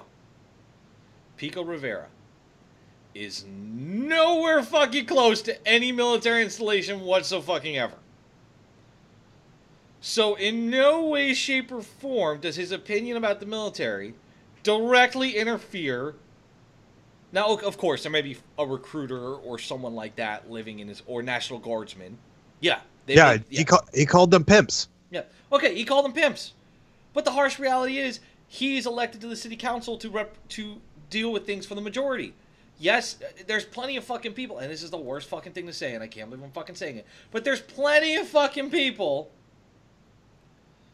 in fucking Nashville, I can't believe I'm saying this, there's plenty of people in some of the city councils here that are racist as shit. And yes, African American community there may be fucking prominent or maybe a minority. But the one we know that's blatantly racist in my city council, blatantly racist, hasn't made any fucking calls regarding the well-being of the city based off of his personal fucking opinion.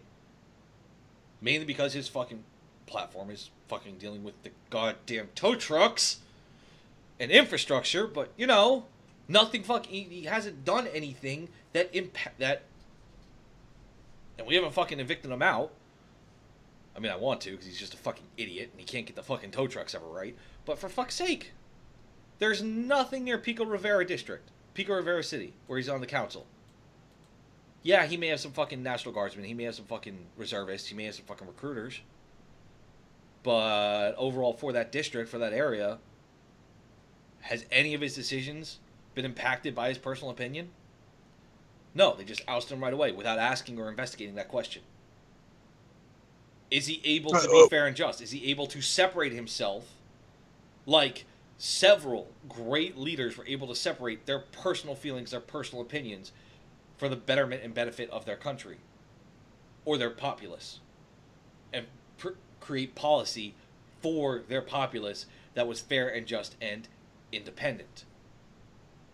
So he's in charge of molding young minds, and he's telling this and belittling this student in his class. Wrong place, wrong platform.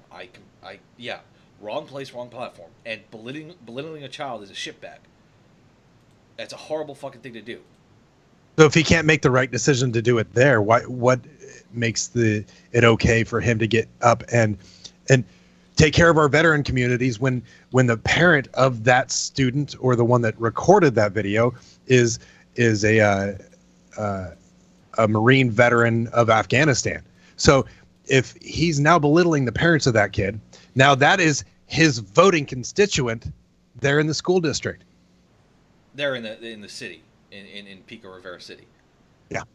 Okay, so you insulted your constituency. If I remember correctly, President Trump has insulted his constituency plenty of times.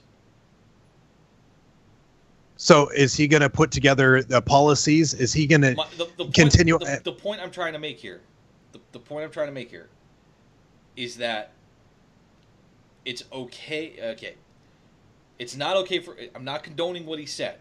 I'm not approving that he said it. I don't like the message. But he had the right to say it. Granted, wrong place, wrong time. That should have been said over beers with friends, not fucking to children. The minute you involve children, that's a very bad place. You don't push personal opinion on children. But the point I'm trying to make here is he has the right to say it. And I'll back you up that he has the right to say that in his own private life. Now, when it comes to his two jobs, no, he doesn't have the right to say that in those opinions. And he shouldn't have said it. He shouldn't have said it at work. It's like with the fucking NFL protest. I'm all for you fucking taking a knee. You should take a knee in front of a courthouse. Literally the entire fucking, everybody in the NFL who took a knee, they should just sit in front of the Supreme Court and take a knee. On the steps. Block the entire steps. Block every entrance to take a knee. But don't do it at a football game. This guy fucked up. He chose the wrong venue. He went on this rant at school. But this isn't the first time. I'm not talking about previous times. I'm focusing on what I know and what I have, which is just this fucking time here. Okay, but what I'm saying is it wasn't just one time of him making this one statement because he had a bad day. You know, if he has been, put his hands on students, if he's said that, even though it's screwed up, I think that you should be able to look up kiddie porn and have it. He has a pattern of bad decisions. Did he say that about kiddie porn? Yes. Where is that? Oh, okay. Here we go. Let me look this one up too. That's the thing. That's another thing. Okay, cool. I'm not fully informed. I'm going off of this one incident. Gotta keep me informed of all this. If we're gonna talk about all this other shit, let me know ahead of time, bro. I'm good at spoofing on you. You can't just blindside me on shit like that. Motherfucker. If that's it, then it changes the whole temperament. Now it makes me sound like a fucking cunt for trying to defend his First Amendment right. But if he's a fucking kitty diddler, then fuck him. Check the team room. I think we had a pop on it. I don't fucking know. But if he was a fucking kitty diddler, fuck him. In the quote, he said, I don't agree with them. I don't think, that they're good people, but I think that, people shouldn't go to jail if they have kiddie porn on their computer. And I just sit here and go, okay, so you went on this rant about the military, bad choice, wrong venue. Now, if you have multiple... I don't see this article, so I'm not even going to acknowledge it unless I find, until we have something about it. He's not another time acknowledging smack to the back of the head.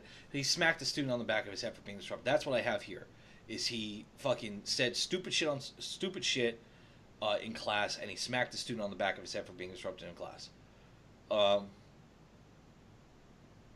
Okay, so you're a fucking shit teacher. You're a horrible fucking person.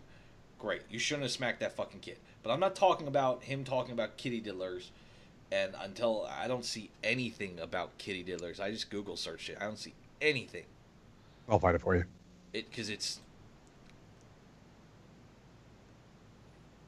I can't even continue talking about this dude.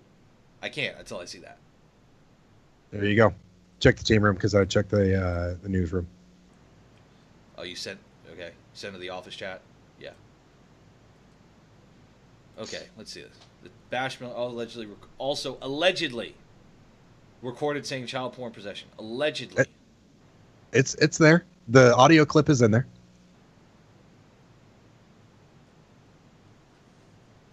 And who the fuck originally reported this? That's the other thing. Okay, here's the other thing. This fucking article, this fucking thing, allegedly. I don't like allegedly. I don't. I mean, I can go with allegedly when it comes to like General Forrest because it's hundreds of years of allegedly, and there's so much conflicting of information. So I'll always refer to it as allegedly. But right here, allegedly reported by the Red Elephants. Who the fuck are the Red Elephants? There's no and for right now. Are you calling fake news? Fake news, because there's nothing here saying this has come from like CNN or MSNBC or Fox or anyone that actually has a stake in this could be fucking Russia. I don't trust that as far as I can throw it because you don't have, and that's, there we go. We'll end it with fake news. We'll end it with fake news. All right, did you scroll down and play? Because it's I'm definitely the same person on the audio. I'm not playing it on the air, man. I'm not playing it on the air. No, I get it. Yeah, I get it. No. And furthermore, we'll talk fake news for a second. Fake fucking news. First of all, that's a crime in and of itself. Because first of all, CNN, MSNBC, Fox News, all of you motherfuckers are biased as shit. All of you. You all are equally worthless in my fucking eyes. However, and feel free to interject anytime, Spencer. Spurs. Any fucking time. When you publish something and you're present, you're fake news. Oh, fake news. Oh, fake news. You know, at some point when they're referencing an independent research that was done by an independent group that has no affiliation, and you can look up from the place that did the research, and you can look up what the research numbers were. How the fuck is that fake news? If they're reporting fucking, hey, the Pew Research Group, or fucking Harvard Research at the School of Law, shit like that. This fake news thing is what's really starting to aggravate me and frustrate me, and not having sources and shit like that is the most frustrating thing. Like what's going on with fucking Greg Salcido, and what happened here. We have no way to verify this is yeah, we can listen to it and okay, the voice sounds similar, but also there are people that can do impressions of Morgan Freeman pretty damn well.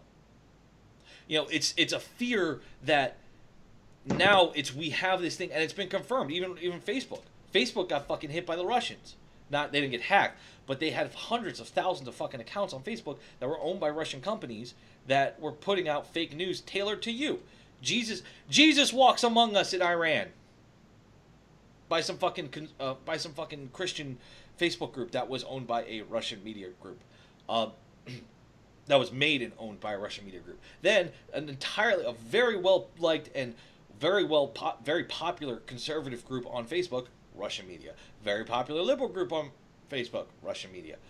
Fucking, why are we not talking about the fake news, and why are we not talking about the Russian controversy? Why are we not dealing with the Russian controversy? Why are we so hung up on fucking Hillary Clinton, and why is our president so fucking hung up on Hillary fucking Clinton? Why can't we just... There we go, got it. Sorry, random fucking bug. There's been a fly buzzing around my head buzzing around here for like 30 minutes. I'm like, how the fuck did you get in here? Oh, that was a good hit. Why the fuck are we stuck on the same endless stupid cycle? That's the State of the Union. Until we break this fucking cycle, Spurs, we're just in a repeat holding pattern. And T-minus 9 days for fucking, government shutdown. Well, so the memo is going to come out some point in time today. And if you don't know what the memo is, the memo is a 4-page document coming back and looking at the whole Trump dossier and FBI looking into Trump and Spygate and all this other type of stuff. And we're going to have the State of the Union tonight. We're going to have the dossier coming, or this memo coming out. And it's all going to tie back together. And that's where you're going to get the information on Russia, where it's not Trump. It's back to Hillary. Once again, Who the fuck cares? Well, you know, it's conclusion to something. If there's actual proof, then maybe there's actual consequences. Okay, I see something in the chat that I need to. Ice played the clip last night. I don't give a shit. I don't give a shit. I don't give a shit that Ice played it, because I don't care. But I can't verify. There's no way for me to sit there and 100% verify that if I play that for you, that isn't some fucking bullshit made up. There's no way for me to verify it. You know, I know what you're saying, Mikey, but I personally am not comfortable putting something out there that I myself haven't had the time to look up and verify. You know, I don't want to fucking put something out there. Let's talk about Turkey pushing on Kurdistan. Fuck Kurdistan. I don't give a shit about Kurdistan. What I give a shit about is that our taxes, we have a tax plan that's going to negatively impact several million Americans. At the same time, it's going to positively impact several million Americans. But in the harsh reality, I don't know how the fuck it's going to affect the country as a whole, which is what really is going to matter. Except for the whole, you know, not having health care, which is fucking nice. We're recapping real quick because we got to do house cleaning because we're over our time. You know, we got a tax plan that we don't know what the fuck's actually going to happen. We have a budget crises of where the government might shut down again in 9 fucking days. We have no active conclusion for a war that's been going on for 17 fucking years. We have no active way to conclude it without leaving a power vacuum in that area, and then the resurgency of the Taliban as the government. We have a world that is looking to us, wondering what the fuck we're going to do next, like we're some goddamn VH1 fucking drama reality show. That's the harsh reality. The white Trumps in the White House. And I can't wait for the fucking State of the Union tonight and watch and listen to President fucking Trump go off the fucking rail because the man can't stick to a fucking script. If he can stay on script for the entire State of the Union, I'll be fucking enthralled. That's what I'll be talking about Thursdays. Oh my God, he stayed on script. Oh my God. Well, and tune in tonight for Tied Up Tuesday because I think that they're going to have a drinking game going along. Yes. And I'm fucking stuck at bartending school with they fill all the bottles with water. Like, so you're saying I have to double up to cover down on you tonight? You got to cover down on me tonight. I got you covered. I got you for the drinking game on Thursday. All right. Whatever that may be. All right. Let's get some house cleaning done. All right, Roonies. So this Friday we got Mary Harper from Operation Shoebox. She'll be on to discuss what they do for our troops overseas and, how the holiday season went, sending thousands of shoeboxes to them. Whether it looks like packing coffee, socks, toothpaste, and sports gear into care packages, or sending letters of encouragement. Whether it looks like organizing fundraisers or collecting supplies for homeless veterans, Operation Shoebox is committed to treating every hero with care and honor. You can find them at Operation Shoebox on Facebook. Next Monday, we have PJ Walsh on February 5th. Navy vet PJ Walsh is known as one of the hardest working comedians behind the microphone. His boundless energy and the strength of his physical comedy has carried him around the globe, from the Winter Olympic Games in Salt Lake City to over 20 overseas tours for U.S. troops in several countries, including Iraq and Afghanistan. PJ will be back on to tell us how his most recent tour overseas went and to let us know what he's been up to. Next Tuesday, we have a guest here on the taco truck called TSGLI Claims Assistance, Terry Burns and Peter Cameron Esquire. Terry Burns is a registered nurse who helps service members with severe traumatic injuries to obtain TSGLI benefits. Over the past 8 years, she has done over 500 claims and appeals. One day, a coworker asked her to certify TSGLI losses for her husband, who was injured while in the Army. This turned into another claim, and so on. Looking to expand her client base, she contacted attorneys across the country to find out if they knew about TSGLI. In 2014, she was contacted by Peter Cameron Esquire, an attorney and Navy veteran in San Diego. They teamed up to help service members with their TSGLI claims. Now this is her life's work, and she would not want it any other way. Peter S. Cameron is based out of San Diego, but represents service members and veterans nationwide. He is the owner of the law office of Peter S. Cameron, APC. Prior to being an attorney, Mr. Cameron served 5.5 years in the United States Navy as a military police officer. He finished his undergraduate degree while in the service, and upon his honorable discharge, he attended the University of Toledo Law School in Toledo, Ohio, and graduated with honors. Hell yeah. Also, February 6th, for Tied Up Tuesday, we have Kate Mannion. Kate Mannion was in the Marine Corps from 2008 to 2012 and was a member of the Marine Corps' first female engagement team. She deployed to Afghanistan twice and even crapped her pants there once. After getting out, she finished her degree at Fordham University in New York City and participated in the Veteran Immersion Program at The Daily Show with Jon Stewart. Now she's a contributor for the military satire site Duffel Blog and coordinates social media for Barstool Sports military podcast Zero Blog 30. She's done sketch, improv, and stand-up, and now bombs at stand-up open mics in the Philadelphia area. Next Thursday, we have Jesse Iwuji from NASCAR. He's a commissioned surface warfare officer in the Navy, and he's the first active-duty NASCAR driver ever. In 2015, Jesse began his stock car racing career with aspirations of eventually rising to the top level of NASCAR in the future. He is currently racing in the NASCAR Can-Am Pro Series West. As a rookie in 2016, he finished top 10 overall in points for the season out of 59 drivers in the Pro Series West. He's going into his sophomore year at NASCAR Can-Am Pro Series season of 2017. Pardon me.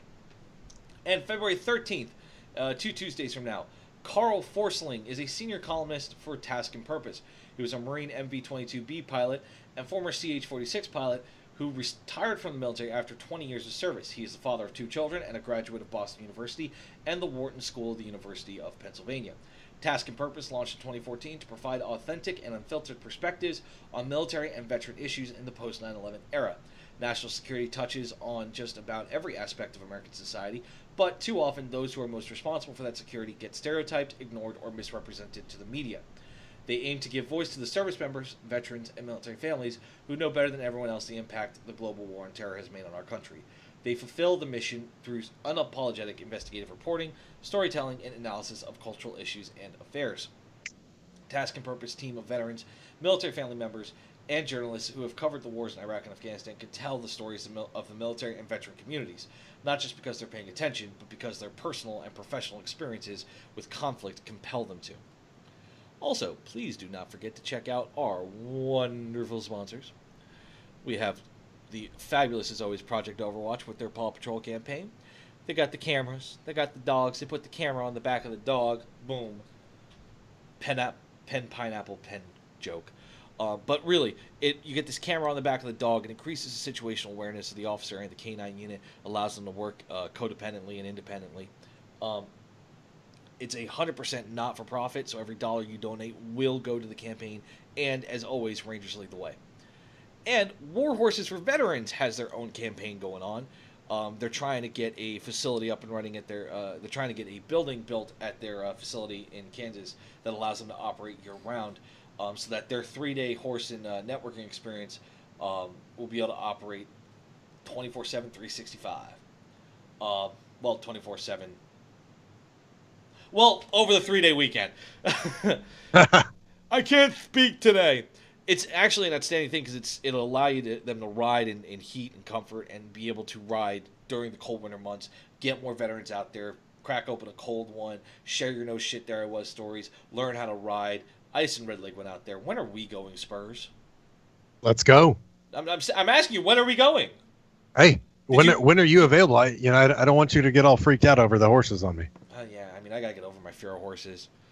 What better place to do it than with fellow veterans to make fun of me while I do it? Yeah, I will point and laugh. As well as, please don't forget to check out the Veterans Report. Veterans Report. If you want veterans news and information all in one place, stop by theveteransreport.com. No opinion, no politics, no bias. Just regularly updated news about topics like the VA, changes in benefits, vets helping veterans, and anything else that makes the news. There are links to all major media outlets, federal and state veteran affairs departments, and even a link to an IMDb database with over 1,000 war movies to check out, which I'm working my way through that list since last week. Give us a like on Facebook. A link is in the description above. And don't forget, we have a show, Call of Duty, you fatty. Well, roger that, Barris card. Fantastic. I'm so thrilled about Call of Duty. Yeah. Asshole. Anyway. I don't give a shit. I'm a fucking big dude. I'm fat as shit. You know, ask me 6 months ago, I was 460 pounds. Now, fucking January, I'm at 370. Fuck off. I'm losing weight. Kick ass. Keep it up. Yeah. So, anyway, we got a show every night of the week.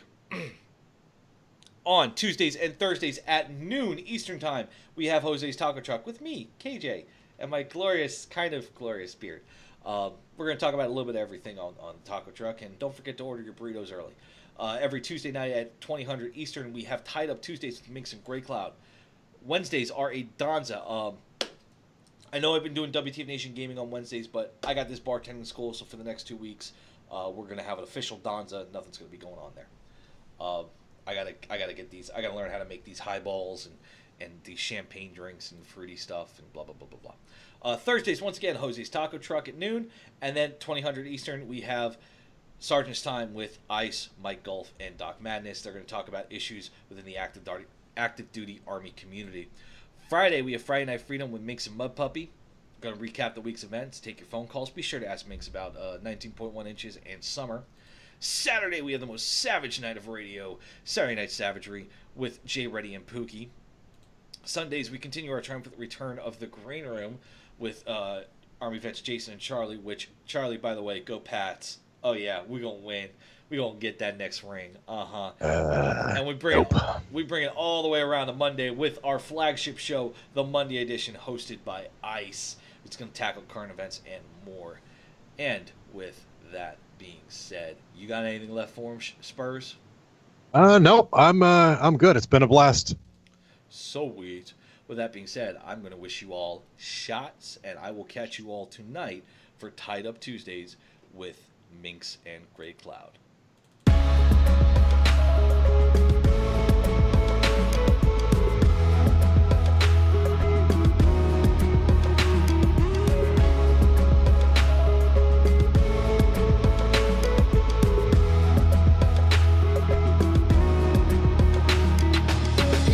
Photograph, tell me what it is to see when you look at me deep into the photography. I don't really need your sympathy, just tell me your thoughts. Have I got what they got, and is it a plot done for naught? Am I not like you because I do what I do? Who knew that I could lose a few of you cause I bleed blue?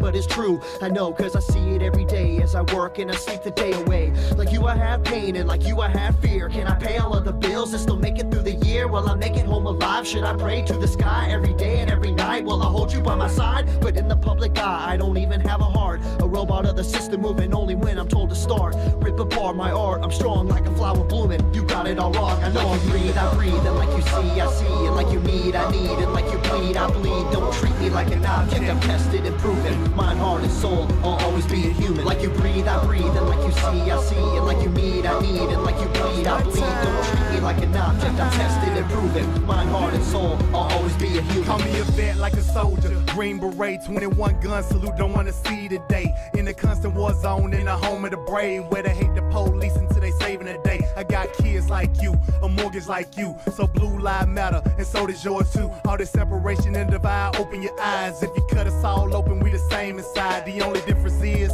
I run to the gunfight. Your peace when it's chaos, when the people don't act right. But I'm under scrutiny for trying to protect me. You pull a pistol and I'm shooting for trying to contest me. I got a quick second to make a deadly decision. The media portray me like a kid for a living, like I'm cold with no heart, a brain with no thoughts, a body with no feeling, a life with no cause. Like you breathe, I breathe, and like you see, I see. And like you need, I need, and like you bleed, I bleed. Don't treat me like an object, I'm tested and proven. Mind, heart, and soul, I'll always be a human. Like you breathe, I breathe, and like you see, I see. And like you need, I need, and like you bleed, I bleed. Don't treat me like an object, I'm tested and proven. Mind, heart, and soul, I'll always be a human. I'm damned if I do, and damned if I don't. It's like every single time I say what's on my mind, they go for my throat, they spew evil words. If you are absurd, always grinding, grinning, and killing my soul with these verbs. Hold me down, like I can't gasp for air. I'm closed inside of a box, like I'm inside Fort Knox. Every time that I'm there, I don't know why they think that I'm different from you. All that's true is I'm a like you breathe, I breathe, and like you see, I see. And like you need, I need, and like you bleed, I bleed. Don't treat me like an object, I'm tested and proven. Mind, heart, and soul, I'll always be a human. Like you breathe, I breathe, and like you see, I see. And like you need, I need, and like you bleed, I bleed. Don't treat me like an object, I'm tested and proven. Mind, heart, and soul, I'll always be a human. Like you breathe, I breathe, and like you see, I see. And like you need, I need, and like you bleed, I bleed. Don't treat me like an object, I'm tested and proven. Mind, heart, and soul, I'll always be a human. Like you breathe, I breathe, and like you see, I see. And like you need, I need, and like you bleed, I bleed. Don't treat me like an object, I'm tested and proven. Mind, heart, and soul, I'll always be a human.